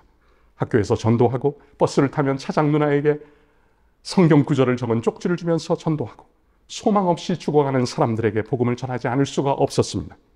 예수님이 저를 살리시고 저의 산 소망이 되셨기 때문에 그 놀라운 소망을 전하고 싶었습니다. 대학 캠퍼스에서 전도하면서 하나님의 말씀이 살아서 역사하는 것을 보았습니다. 성령님께서 말씀 가운데 역사하셔서 죄를 깨닫게 하시고 그 심령을 뒤집어 놓는 것을 보았습니다. 히브리서 4장 12절의 말씀 그대로 하나님의 말씀이 살아있음을 목도할 수가 있었던 것입니다. 청년 시절에 저와 다른 청년 2명이 기도하고 지하철에 흩어져서 전도를 할 기회가 있었습니다. 그런데 그 중에 한 자매가 지하철에서 만난 한 여자 청년을 데리고 돌아왔습니다. 그 자리에서 그 청년에게 복음을 전했고 그녀는 예수님을 영접했습니다. 예수님을 믿고 변화되었는데 그 변화가 놀라웠습니다. 그 후에 그 청년은 중국 티벳 선교사가 되었습니다. 예수님의 복음은 그녀의 인생에 산 소망이 되었고 그녀를 통해 티벳 민족에게 산 소망을 전하게 하신 것입니다. 저는 내과 의사입니다. 제가 전공의 시절에 종합병원에서 그리스도인들이 모이기 시작해서 매주 병동에서 찬양을 드리고 흩어져서 병실에서 복도에서 그리고 중환자실에서 복음을 전했습니다. 놀랍게도 거의 매주 환자들이 주님을 영접하는 역사가 일어났습니다. 하루는 전도를 마치고 계단을 뛰어 올라가면서 제가 마음 깊은 곳에서 기쁨이 올라와서 이렇게 외쳤습니다. 하나님 감사합니다. 중환자실에서 뇌혈관 질환으로 의식이 없는 환자에게 복음을 전했습니다. 의식이 없었습니다. 복음을 전하고 영접 기도를 했습니다. 그리고 그분의 손을 잡고 제가 큰 소리로 말했습니다. 환자분, 제 말을 들으셨죠? 들으셨으면 제 손을 잡아주십시오. 제 손에 힘이 느껴졌습니다. 놀라서 다시 한번 큰 소리로 외쳤습니다. 제 말을 정말 들으셨고 함께 영접 기도를 하셨다면 제 손을 놓아주십시오. 놓는 것이 느껴졌습니다. 그분은 미약한 의식 속에서도 복음을 듣고 예수님을 영접하는 기도를 들으셨던 것입니다. 중환자실에서 인공호흡기에 의지하여 숨을 쉬면서 상태가 너무 안 좋아 곧 돌아가실 것 같은 나이 드신 환자분에게 복음을 전했습니다. 그리고 예수님을 나의 주님으로 영접하는 기도를 함께 드렸습니다. 그가 주님을 영접하는 그 모습은 제 마음에 큰 기쁨이요 감격이며 지금도 그것이 생생하게 기억되고 있습니다. 사도 바울은 큰 능력과 성령과 큰 능력과 그리고 큰 확신으로 말씀을 전했습니다. 로마서 15장 18, 19절에서 그는 이렇게 고백합니다. 그리스도께서 이방인들을 순종하게 하기 위하여 나를 통하여 역사하신 것 외에는 내가 감히 말하지 아니하노라. 그 일은 말과 행위로 표적과 기사의 능력으로 성령의 능력으로 이루어졌으며 그리하여 내가 예루살렘으로부터 두루 행하여 일루리곤까지 그리스도의 복음을 편만하게 전하였노라. 사도 바울은 말과 행위로 성령의 능력으로 예루살렘으로부터 일루리곤 지금의 발칸 반도에 이르기까지 두루 행하며 복음을 전하였습니다. 복음을 전하는 것은 그 어떤 것으로도 대체될 수 없습니다. 그러나 또한 복음을 빛나게 하는 삶이 함께해야 합니다. 믿지 않는 사람들의 마음을 혼미케 하는 세상 신의 역사로 말미암아 쌓여져 있는 베일이 성령님의 능력으로 한순간에 벗어지면서 복음의 영광의 광채가 비추어 죄를 깨닫게 하는 하나님의 놀라운 역사로 말미암아 거듭남의 역사가 일어납니다. 우리는 말과 행위로 성령의 능력으로 그리스도의 복음을 때를 얻든지 못 얻든지 계속하여 전해야 합니다. 제가 고3 때 예수님을 영접한 후에 제 안에 놀라운 변화가 일어났죠. 말로 다 표현할 수 없는 기쁨과 평강이 임했고 믿음의 친구들과 함께 모여 기도하며 찬송하고 예배드리고 복음을 전하지 않고는 견딜 수 없는 열정이 제 안에서 가득했습니다. 섬기면 섬길수록 귀한 예수님을 더 사랑하게 되었습니다. 그러나 동시에 제 안에서 여전히 절망이 있었습니다. 뿌리 깊은 죄성과 그리고 연약함 때문에 스스로 실패하고 실망하고 아무리 열심히 해도 늘 부족함을 느끼며 괴로워했습니다. 그러던 어느 날 짐을 싸서 기도원에 올라갔습니다. 기도가 되지 않아서 무심코 펼친 성경이 이사야서였습니다. 이사야 말씀을 읽던 중에 저는 이사야 61장 1절 말씀에서 멈추지 않을 수가 없었습니다. 주 여호와의 영이 내게 내리셨으니 이는 여호와께서 내게 기름을 부으사 가난한 자에게 아름다운 소식을 전하게 하려 하심이라. 나를 보내사 마음이 상한 자를 고치며 포로된 자에게 자유를 갇힌 자에게 노임을 선포하며. 성령님이 내게 임하신 이유가 있다는 것입니다. 그 이유는 내게 기름을 부으셔서 가난한 자에게 아름다운 소식을 전하게 하려고 임하셨다는 것입니다. 그 다음 나오는 단어가 나를 보내사였습니다. 그때 하나님이 저를 먼 곳으로 보내시겠다고 말씀하시는 것 같았습니다. 나를 보내셔서 복음을 전하게 하심으로 마음이 상한 자를 고치며 포로된 자에게 자유를 주며 그리고 갇힌 자에게 노임을 선포하게 하시겠다는 이 말씀 앞에 저는 무릎을 꿇고 저의 삶을 세계 선교에 헌신하게 되었습니다. 이 말씀은 예수님에 대한 예언의 말씀이며 또한 예수님의 보내심을 받아 세상 속에 흩어진 모든 하나님의 백성들에게 주시는 말씀입니다. 제자들을 통해 성취되었고 지금도 교회를 통해 계속하여 성취되고 있는 말씀입니다. 예수님이 시작하신 이 놀라운 사역이 성령님이 임하신 하나님의 백성들과 교회를 통해서 계속해서 이어져야 하는 것입니다. 저는 교회 장로로 사역하다가 하나님께서 주신 사명을 따라 선교사로 나가려고 교회 지도자들에게 얘기를 했습니다. 교회 지도자들은 교회도 그렇고 장로님도 그렇고 준비 기간이 필요하지 않겠습니까? 그러면서 저에게 그 준비 기간을 가지고 그동안에 신학을 했으면 좋겠다고 말씀하셨습니다. 제 아내와 함께 기도하다가 하나님께서 참 제 삶을 신학교로 또 인도해 주셔서 신대원에 입학하게 되었습니다. 저의 신대원 3년은 사도 바울의 아라비아 광야 3년과도 같은 시간이었다는 생각이 듭니다. 병원 일과 신대원 학업을 함께 하면서 집중해서 주님을 배우고 배운 것을 교회 목회 사역 가운데 연결하는 것은 힘들었지만 참 행복한 시간이었습니다. 그런데 신대원 2학년 때 교회 목사님이 공석이 되면서 제가 대표 전도사가 되어 신대원 졸업 후에는 목사 안수를 받고 담임 목회를 10년간 하게 된 것입니다. 병원에서 월요일부터 토요일까지 진료를 하고 목회를 하기에는 시간이 절대적으로 부족했습니다. 병원 일이 끝나고 저녁이 되면 그때부터 설교 준비를 시작했는데 참 집중이 쉽지 않았습니다. 그래서 토요일 진료가 끝나면 한적한 장소로 이동해서 밤이 맞도록 설교를 준비하고 주일 아침에 교회로 가고는 했습니다. 늘 시간에 쫓겨 성도님 한 분 한 분을 돌아보는 것이 쉽지 않았습니다. 그리고 때때로 몸과 마음이 지쳐서 번아웃 되기도 했습니다. 그러나 감사한 게 있습니다. 감사한 것은 많은 사람들이 진료를 받기 위해 날마다 병원에 왔다는 것입니다. 그런데 그 중에 많은 사람들이 예수님을 모르는 사람들이었다는 것입니다. 저는 20여 년 전에 병원을 시작하면서 병원의 모토로 치유와 회복 그리고 소망이라는 모토를 정했습니다. 병원 환자들 가운데는 고통과 절망 가운데 있는 분들이 참으로 많습니다. 특히 코로나를 거치면서 코로나 이전보다 불안과 우울과 공포와 공허함이 참 많은 것 같습니다. 그런데 그분들과 얘기를 나누다 보면 복음을 전할 접촉점이 보일 때가 종종 있습니다. 그러면 성경 한 구절로 복음을 전하기도 하고 저의 구원 간증을 아주 짧게 전하기도 합니다. 하나님이 지금 일하고 계시다는 생각이 들면 저의 방향을 하나님께로 틀어서 하나님께 순종하면 하나님만이 하실 수 있는 놀라운 일들을 경험하곤 했습니다. 자식을 잃은 부모님들, 배우자를 상실한 분들, 말기암으로 투병하는 환자분들, 소망을 잃어버린 이러한 분들을 만나면 마음이 아픕니다. 사기를 당한 분들, 부부관계 어려움, 부모 자녀 간의 관계를 호소하시는 분들을 만나면 그저 들어주고 공감하고 그리고 제가 기억나는 비슷한 고통을 당했던 분을 연결해서 함께 만나서 함께 얘기를 나누다가 함께 울곤 했습니다. 퇴직하여 쉬면서 이제 편안하게 여생을 보내리라 말씀하시는 분들에게는 밥 버포드의 하프타임 저서를 소개하면서 성공을 추구하는 삶에서 의미를 찾는 삶으로의 변화를 도전했습니다. 70대 한 환자분이 어느 날 진료실에 들어오자마자 큰 소리로 이렇게 외쳤습니다.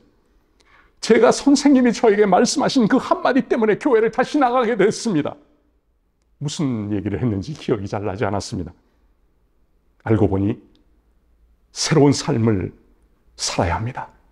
의미 있는 삶을 살 수 있습니다. 그 말이 그분의 마음에 꽂혀서 교회를 다시 나가게 되었고 예배드리고 매일 말씀을 읽고 있다는 고백이었습니다. 요즘 진료받으러 오시면 그분이 제가 한 설교를 들으시고 그 주제어를 큰 소리로 외치며 은혜를 나누어 주시곤 합니다. 한 번은 교회에서 상처받고 목회자에게 상처받고 교회를 다니지 않는 사람을 만났습니다. 그분에게 제가 한 번만 교회 나와 보십시오. 그 다음에 나오지 않으셔도 됩니다. 그 주일에 그분이 딸을 데리고 나왔고 그리고 그 주일부터 그분이 계속하여 10년이 넘도록 지금도 주님 안에서 신실하게 자기와 같이 고통당하는 가정들을 주님께로 인도하며 살고 있습니다. 이것이 하나님이 저에게 주신 아름다운 이야기입니다. 오랫동안 저에게 진료를 받고 있던 70대 여자 환자분이 있었는데요. 하루는 제가 무슨 얘기를 하다가 제가 목사가 되었다는 얘기를 했습니다. 그랬더니 그분이 아니 왜 진작 얘기하시지 않았습니까? 화를 내셨습니다. 그때 제가 말했습니다. 교회에 한번 와보십시오. 이곳에는 세상에 없는 하늘의 평안이 있습니다. 그 주일에 그분이 교회에 나와서 새신자반을 거쳐 세례를 받고 지금도 신실하게 주님의 길을 따르는데 따님이 말기암으로 소천하는 그 고통스러운 상황 속에서도 여전히 하나님 나라의 소망을 갖고 살아가는 그분을 보면 너무너무 감사가 됩니다. 저는 가끔 저 자신에게 질문합니다. 이 병원이 오늘 문을 닫으면 무엇이 남을까? 우리 교회가 만약 오늘 문을 닫는다면 누가 가장 아쉬워할까? 썩어지지 않고 더러워지지 않고 쇠하지 않을 하늘에 쌓아지는 영원한 유업은 무엇일까? 하나님이 창조하신 잃어버린 영혼들, 복음을 듣지 못해 통째로 죽어가는 수많은 민족들, 우리의 삶의 현장은 주님의 보내심을 받아 세상을 섬기는 현장입니다. 전임으로 목회 사역을 하는 목사님들을, 사모님들을 저는 참 존경합니다. 이중직을 할 수밖에 없는 상황 속에서 저와는 비교할 수 없을 정도로 힘들게 목회하시는 분들을 존경합니다. 교회와 직장에서 사역과 삶을 병행하며 힘든 부분도 많았지만 감사한 것은 직장인으로서 겪는 성도들의 삶을 더 잘 이해할 수 있었다는 것입니다. 그리고 날마다 만나는 사람들에게 복음을 전할 수 있는 기쁨을 경험할 수 있었고, 제가 혼자 할 수 없기에 교회 안에서 팀으로 사역하는 팀 사역을 경험할 수 있게 하신 것은 정말 하나님께 감사한 이야기들입니다.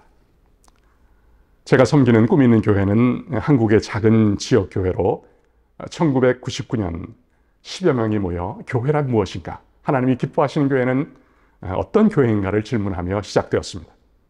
그 과정에 하나님이 선교의 하나님이시며 교회의 본질이 선교임을 자각하고 온 성도가 선교하는 교회의 비전을 세우고 복음을 듣지 못한 미전도 종족에 선교하는 것을 교회의 선교 방향으로 수립하였습니다. 이렇게 시작된 교회는 현재 2가정의 파송 선교사와 4유닛의 협력 선교사가 있습니다. 한국 독립교회 선교단체 연합회에 속해 있으며 개척 당시부터 2, 3인으로 구성된 장로회가 팀 사역을 해오고 있습니다. 목사 4명 가운데 저를 포함한 2명은 이중직 목회를 하고 있고, 목회자들과 평신도 사역자들이 연합하여 사역하고 있습니다. 서울 마포구에 있고 2025년 현재 출석 성도 약 80명의 작은 교회입니다. 아까도 잠깐 말씀드렸지만 제가 선교 정탐 훈련원 총무로 사역하던 1997년 저를 포함한 5명의 정탐팀이 중국 까작족을 정탐하였습니다. 복음을 듣지 못하고 죽어가는 중국 까작족, 그 까작족을 한국교회에 소개했습니다. 그리고 교회가 창립되던 1999년 정탐팀원 중 1명을 중국 까작족 선교사로 파송하고, 그 이듬해 중국 까작족을 교회에서 입양하여 그곳에 자생적인 교회가 생겨날 때까지 그들을 위해 온 성도가 헌신할 것을 서약하였습니다. 꿈 있는 교회 26년의 역사를 돌아보니 그것은 곧 선교의 역사였습니다. 그 시간 속에서 교회의 성도들은 선교가 교회의 한 가지 사역이 아니라 본질이다, 온 교인이 선교하는 교회, 선교적 교회의 비전을 마음에 품게 되었습니다. 그리고 교회의 온 성도들은 하나님이 주신 사명에 순종하여 타 문화권 선교 사역에 헌신하여 이슬람권에서 교회가 개척되고 수많은 영혼들이 주께로 돌아오는 하나님의 놀라운 역사에 동참하는 은혜를 누리고 있습니다. 또한 해외 타문화권에서 국내에 들어온 타문화권 난민을 향한 선교 사역이 연결되어 지역과 대상이 확장되고 있습니다. 작은 교회가 선교적 교회로 나아가는 26년간의 지나온 과정, 성도들의 표현에 의한 몇 개의 핵심 문장으로 말씀을 나누고자 합니다. 첫 번째는 꿈 있는 교회의 핵심 가치는 선교다. 이것이 성도들의 고백이었습니다. 꿈 있는 교회의 가치가 선교가 된 이유는 1999년 교회 창립 시에 모든 성도가 선교하는 교회라는 선교 비전을 4대 비전 중 하나로 채택하여 이를 위해서 목회자와 평신도가 함께 사역하는 것을 강조했기 때문입니다. 많은 성도들이 선교는 하나의 프로그램이 아니고 교회의 본질이기에 온 성도가 함께 선교에 노출되어 함께 기도하고 참여하는 그 선교를 인식하고 있습니다. 두 번째는 선교적 리더입니다. 개척 초기에 안디옥 교회처럼 교회 지도자들을 선교사로 파송했는데, 이것에 대해서 한 성도는 이렇게 말했습니다. 꿈 있는 교회의 타문화권 선교가 교회 사역의 본질이지 하부 구조가 아니다라고 표현했습니다. 그리고 교회가 교회 지도자들을 선교사로 파송한 이후에 세워진 교회의 대표 목사들 또한 선교에 헌신한 지도자들이었기 때문에 선교적 리더들이 선교적 비전을 가지고 계속해서 교회를 이끌어간 것이 교회의 중요한 특성이 되었다고 고백했습니다. 세 번째는 타문화 선교를 지향하다. 꿈 있는 교회의 선교 방향성은 타문화 선교였습니다. 우선순위는 미전도 종족이었습니다. 교회가 시작된 해 가장 먼저 중국 신장의 까작족과 중앙아시아 타지키스탄의 타직족을 향하여 선교사를 파송했습니다. 그리고 수년 내에 추가 파송된 사람들은 아프가니스탄과 중국, 티벳을 향해 나갔습니다. 파송 선교사는 성도들을 이렇게 격려했습니다. 교회는 선교지를 지원하지만 교회는 또 선교 현장을 통해 회복되고 업그레이드 됩니다. 서로 강해지면서 이렇게 서로 영향력을 주고받는 것을 알게 됩니다. 선교하는 교회를 통해 얻은 선교지의 열매는 곧 교회의 열매이기에 마지막 날 주님 앞에 설 때 동일한 상급을 교회가 받게 될 것입니다. 선교사의 이러한 격려는 교회에 힘을 주었습니다. 꾸민 교회 26년의 타문화 지향 선교의 방향성은 자연스럽게 교회 내에 타문화에 대한 수용성을 높였습니다. 그래서 타문화권 사람들이 교회를 방문하기 시작할 때 자연스럽게 환대하는 문화가 만들어졌습니다. 이런 타문화에 대한 수용성이 방문한 외국인에게도 편안함을 주었고 복음에 대한 접촉 기회를 높였습니다. 대표적인 것은 2017년 예멘 난민들이 제주도에 들어왔을 때였습니다. 많은 혼란과 이슈가 있었지만 우리 교회에서는 그들을 차별적 시선으로 보지 않고 그때 그 교회의 선교사와 우리 교회의 선교사와 예멘인 목회자와 그리고 교회 청년 한 명이 제주도의 예멘 난민을 향해 가서 그들을 섬기기도 했습니다. 그리고 그해 성탄 예배 때 10명이 넘는 예멘 난민들이 우리 교회에 와서 함께 예배를 드리는 감격을 경험하였습니다. 그 후에 교회에 아랍어 예배가 생겼으며 이집트인 의료 선교사들과 예멘 목회자가 한국에 오면 우리 교회에 와서 아랍 난민들에게 복음을 전하고 아랍어 예배에서 말씀을 전하고 함께 동역하는 일을 해오고 있습니다. 저는 최근 10년, 20년 사이에 꾸미는 교회 선교 사역의 현장에 역동적인 변화들이 일어난 것을 목도했습니다. 꾸미는 교회가 중국 까작족을 품고 섬겨온 여정은 파송 선교사와 함께 카자흐스탄 알마티에 까작족 교회를 개척하는 것으로 이어졌습니다. 그래서 그 까작에 개척된 복의 근원 교회는 내년에 중국 신장을 향하여 함께 팀으로 나아갈 것을 준비하고 있습니다. 타지키스탄에 파송된 선교사는 성령님의 인도하심을 따라 튀르키예로 이동해서 튀르키예에 이주한 아프간 난민들에게 복음을 전하고 그리고 그들을 선교 훈련시켜서 그들이 아프간 교회를 개척하도록 하여 지금은 13개의 교회가 개척되었습니다. 아프간 본토에서 한 사람이 예수 믿는 것이 얼마나 어려운데 아프간 난민 가운데 하나님께서 놀라운 부흥과 추수를 일으키고 계십니다. 레바논에 간 우리의 선교사는 레바논으로 온 시리아 난민 청소년 청년들을 복음을 전하고 제자 훈련하여 그들이 가정교회를 개척하게 하고 그들이 다시 시리아로 그리고 사우디아라비아로 가서 선교할 것을 준비하고 있습니다. 이렇게 현장에서 변화하는 커다란 하나님의 선교의 역사의 패러다임이 실시간으로 우리 가운데 경험되면서 꾸미는 교회는 열방 가운데 하나님이 어떻게 일하시는가를 경험해 왔습니다. 공간적 이동뿐만 아니라 선교지의 사역 전반에 계속되는 변화를 보면서 하나님이 일으키시는 거대한 영적 파도를 타게 되었고 선교 현장에서의 변화와 요청에 대해서 교회가 빠르게 승인하고 함께 바꾸어가는 것을 경험하게 되었습니다. 한 성도는 그 과정에 대해 이렇게 표현했습니다. 하나님이 행하시는 큰 그림을 보고 그것에 동참하고 드려줄 수 있다는 영광스러움이 참으로 크다는 생각을 했습니다. 그러니까 우리의 재정도 드리고 교회 방향도 타문화 지향 선교하는 교회로 잡고 선교를 어떤 프로그램이나 교회의 일정 부분으로 보는 게 아니라 하나님의 일에 우리가 드려줄 수 있다는 영광스러움으로 볼 수가 있었습니다. 선교지에서의 이런 점진적인 역사를 통해서 하나님이 일하시는 것을 보았고 그 일에 내가 같이 참여하며 드려줄 수 있다는 것, 하나님의 부르심의 교회가 드려줄 수 있다는 것은 작은 교회지만 우리에게는 큰 영광이었습니다. 네 번째는 이런 교회는 처음 봤어요. 선교적 분위기입니다. 꾸미는 교회는 선교적 교회로서 중요한 특징을 선교적 분위기로 생각합니다. 교회의 예배와 사역의 전반에서 선교지향적인, 특별히 타문화 선교지향적인 선교 사역을 하는 교회로서 분위기가 쉽게 감지될 수가 있습니다. 이것이 자연스럽게 모든 성도로 하여금 선교에 노출될 수 있도록 도왔습니다. 초신자들도 다음 세대들도 자연스럽게 선교에 동참하게 되었습니다. 교회 전체가 함께 선교에 동참하면서 나의 필요보다 하나님이 원하시는 게 무엇인가? 선교적 분위기가 형성되었고 교회 공동체의 목표가 교회 성장이 아니라 하나님 나라의 확장이라는 그런 생각을 하게 된 것입니다. 다섯 번째는 교회 재정 지출과 정책에서 우선순위가 선교다. 꾸미는 교회는 교회 건물 월세를 제외한 재정에서 선교비가 약 50%를 차지합니다. 매년 1월 초에는 열방 헌금을 각자 기도하면서 작정해서 드려지고 있습니다.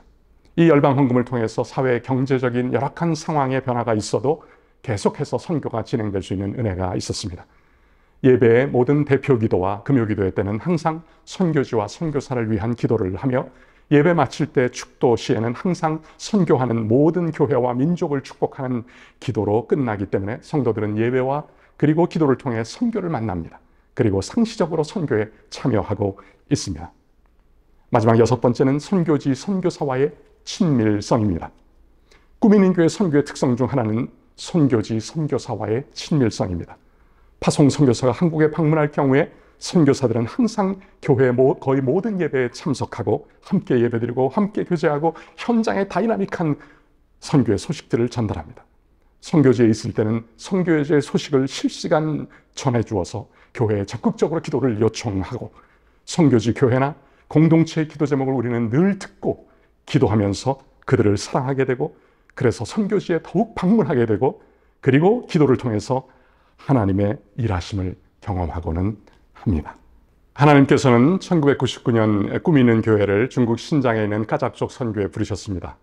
중국에서의 사역에는 크게 열매가 없었고 중국 상황이 안 좋아지면서 그곳을 떠나야 했습니다.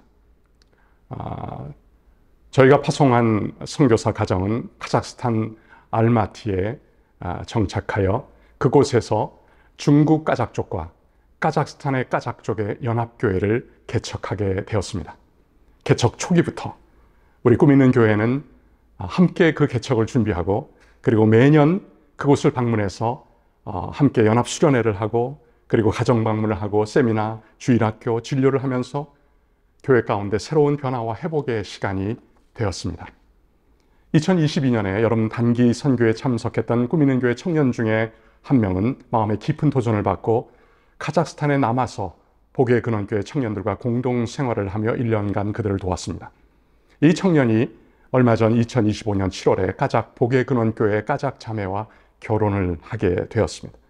우리는 형제 교회요 자매 교회라고 생각했는데 그 중에 한 청년이 함께 결혼하게 된 것입니다.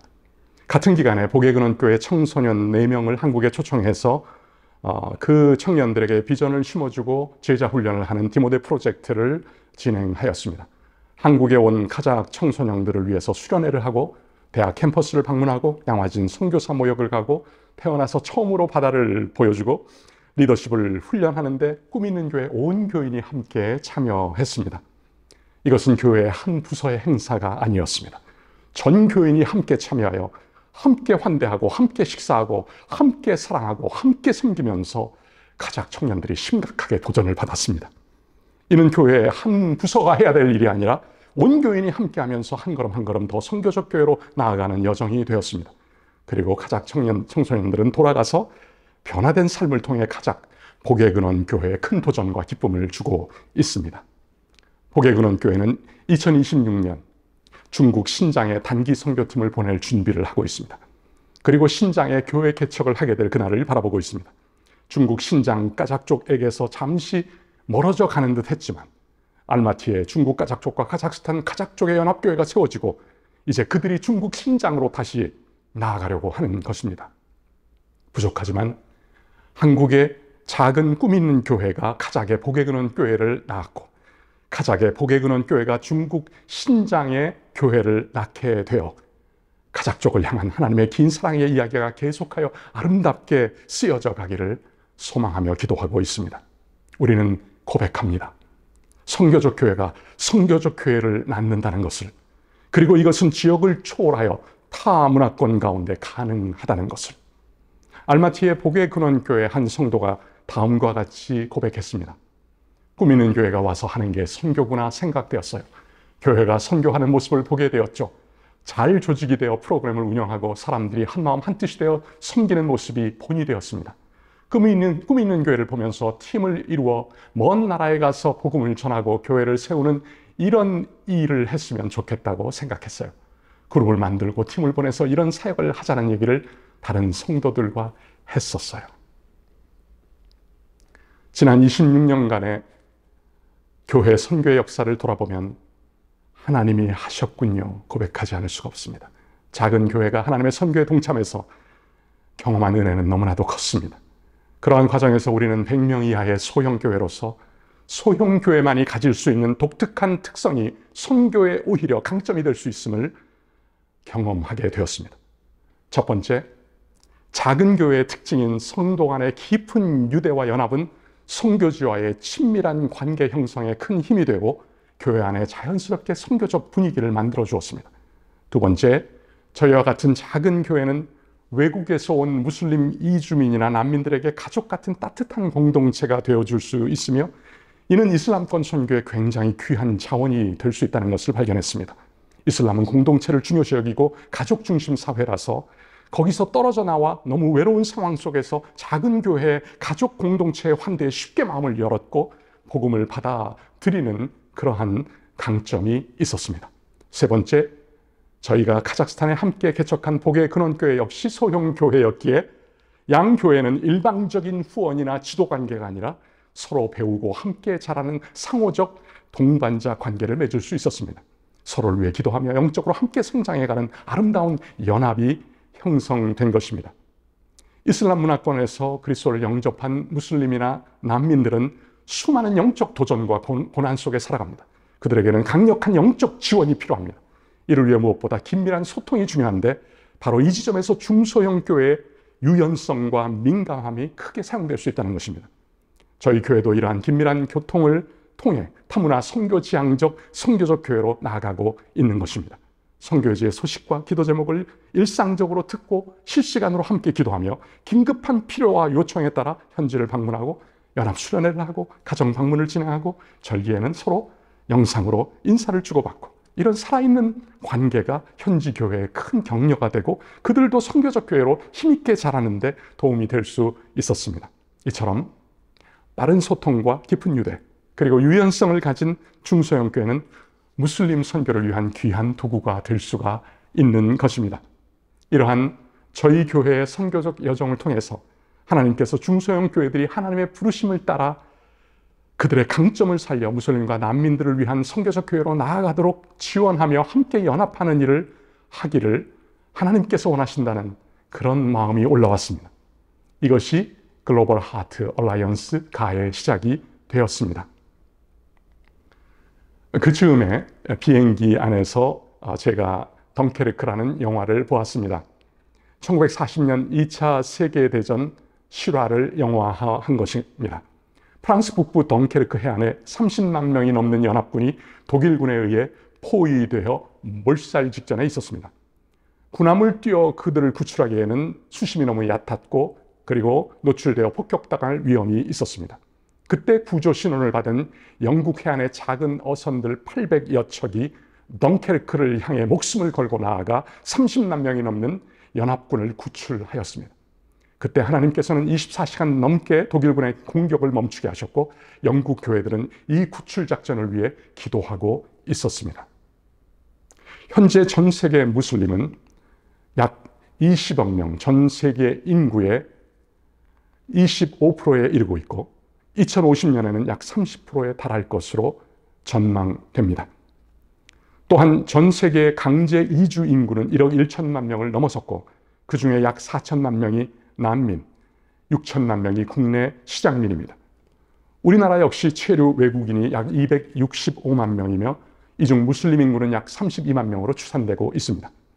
난민 신청은 누적 13만 건 이상 접수되었으나 난민 인정자는 2.7%에 불과하고 인도적 체류자는 7.2%에 불과합니다. 이 숫자들은 단순한 통계가 아닙니다. 산 소망의 복음을 전해야 할 사명지를 보여주고 있습니다. 한 교회가 한 가족을 환대할 때 그 작은 순종은 세계 선교의 큰 물결과 연결됩니다. 중앙아시아 가장 민족, 페르시아 아프간 난민, 중동의 시리아 난민 청년들, 그리고 이 땅에 와 있는 이주민과 난민들 속에서 동일한 산 소망의 역사가 나타나고 있습니다. 이 시대 수많은 무슬림과 난민들이 전쟁과 박해와 이주와 절망 가운데 도우소서 도우소서 외치고 있습니다. 하나님의 사랑으로 복음으로 이들을 구출할 작은 어선과 같은 작은 교회들, 중소형 교회들이 일어나야 합니다. 이것이 가의 사명입니다.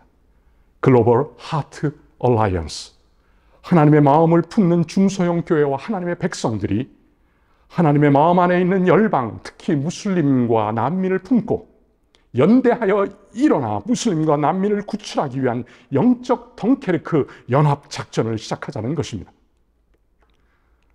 무슬림과 난민을 위한 선교적 교회로 나아가는 중소형 교회 연대와 연합 네트워크를 위해서 가는 중소형 교회 목회자들과 선교단체들, 다양한 선교 사역자들이 모여서 지난 7월 1일 선교적 교회 컨퍼런스를 개최했습니다.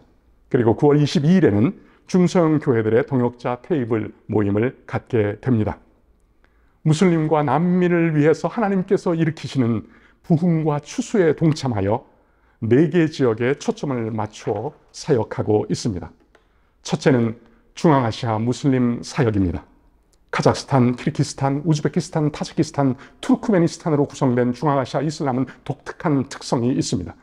러시아, 소련의 통치 150년 기간 동안 러시아 정교의 전파와 강제 개종 시도 등으로 기독교에 대한 오해가 큽니다. 독립 이후에 이슬람이 강화되고 있고 젊은 세대는 이전 세대보다 강한 무슬림 성향을 갖고 있습니다. 이 민족들을 위해 우리는 기도하며 나아가길 원합니다. 둘째는 페르시아 무슬림 난민을 위한 사역입니다. 전쟁과 박해를 피해 탈출한 그들, 미션 엑소더스를 통해 튀르키예의 많은 이란과 아프간 난민 교회들이 세워졌고 그들이 미주로 이주하여 난민 신문을 가지고 개척하고 있는 이란, 아프간 난민 교회를 통해 놀라운 복음의 확장이 이루어지고 있습니다. 그들은 인정받은 신분을 가지고 자국으로 역파송되어 복음을 전하게 될 것입니다. 셋째는 아랍, 중동 무슬림 난민을 위한 사역입니다. 시리아는 초대교회의 데스티니가 있습니다. 박해 가운데 흩어져 복음을 전했던 하나님의 사명의 땅입니다. 시리아의 전쟁과 정치적 불안정과 종교적 박해로 인해 수많은 시리아 청년, 청소년들이 레바논으로 들어오고 있고 그들을 중심으로 제자 공동체가 세워지고 있습니다. 그들은 고난 가운데 믿게 된 예수 그리스도를 전하기 위해 다시 시리아로 들어가거나 사우디아라비아로 가서 아랍 중동 무슬림을 위한 선교 사역을 준비하고 있습니다. 마지막으로 국내 무슬림 이주민을 위한 사역입니다. 한 교회가 한 사람 혹은 한 가족을 품는 것입니다. 버스 타고 지하철 또 타고 멀리 이동하지 않고 사는 곳에서 걸어서 그 가까운 곳에 갈 수 있는 거리의 작은 교회가 이 땅에 들어온 외로운 나그네된 무슬림 사람들의 따뜻한 가족 공동체가 되어줄 수가 있는 것입니다. 이 4 지역을 포커스로 중소형 교회들과 무슬림과 난민 가운데 있는 작은 기독교 공동체를 서로 연결해주고 그들이 서로 긴밀하게 연결되어 실시간 긴밀한 소통을 통해서 계속해서 함께 깊이 기도하고 그들을 방문하고 지원하면서 무슬림과 난민을 향한 선교적 교회로 나아가도록 돕고자 합니다. 국내 이주, 무슬림 난민들을 위해서 지역 연구를 기반으로 해서 각 지역별 전략을 세우고 교육과 선교적 교회 사례 공유를 통해서 전국적으로 다양한 선교적 교회 모델이 확산되기를 소망합니다. 국내에 거주하는 무슬림 난민 가정을 지역 교회에 연결하는 사랑의 다리가 되어 한 교회가 한 가정을 품게 되기를 기대합니다. 예수 그리스도는 무슬림과 난민의 구원이요 생명이며 유일한 희망입니다. 복음은 중앙아시아, 페르시아, 아랍, 중동, 아프리카 그리고 이 땅에 온 무슬림과 난민의 희망입니다. 사랑하는 여러분, 오늘 우리는 다시 산 소망의 말씀 앞에 서 있습니다. 교회란 무엇입니까? 아버지께서 나를 보내신 것 같이 나도 너희를 보내노라. 교회는 그의 몸이니 만물 안에서 만물을 충만하게 하시는 이의 충만함이니라. 교회는 나그네로 부름 받았습니다. 흩어짐을 통해 복음을 전하도록 보내심을 받았습니다.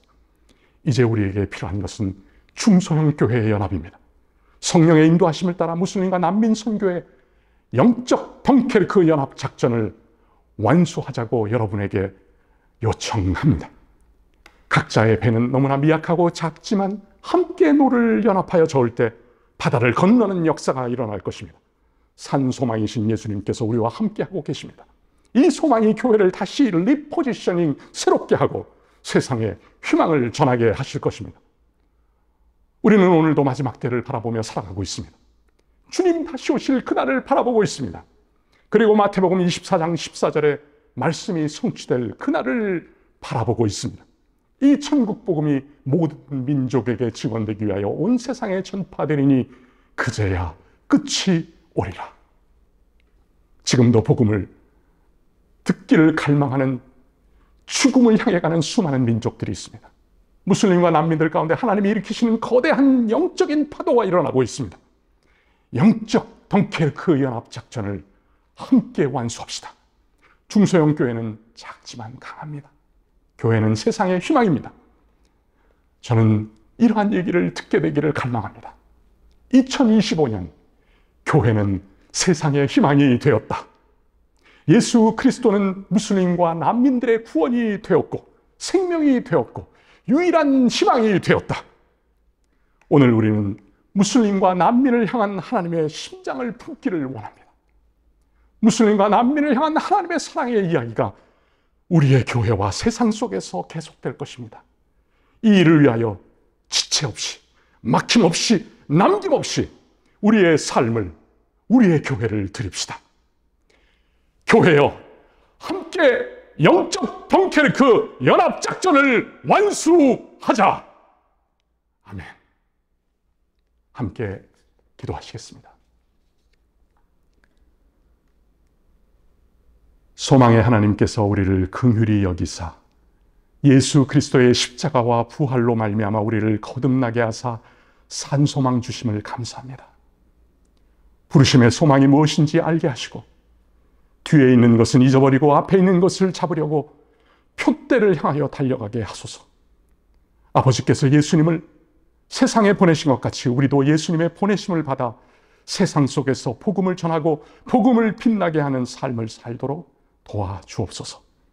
그래서 우리의 산소망 예수 그리스도를 나타내게 하사 소망의 이유를 묻는 사람들에게 복음과 삶으로 답하게 하옵소서.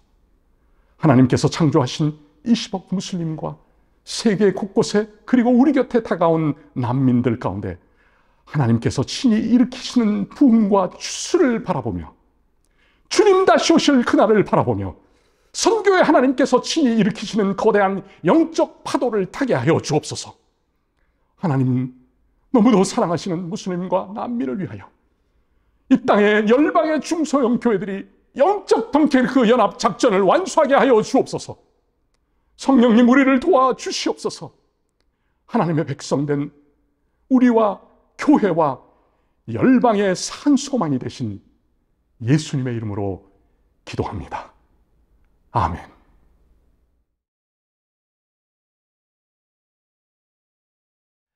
귀한 강의에 감사드립니다. 오늘 강의를 통해 부르심을 향한 뜨거움, 정서적인 살핌과 회복이 가득한 교회와 목회 되시길 바랍니다. 리포지션, 다시 예수님의 겸손한 자리로 이 주제로 8주간 진행되는 횃불에는 매주 월요일 9시 30분에 시작합니다. 강의는 횃불의 홈페이지와 유튜브 채널에서 다시 시청하실 수 있고 지역 횃불에 문의하시면 대면으로도 만나실 수 있습니다.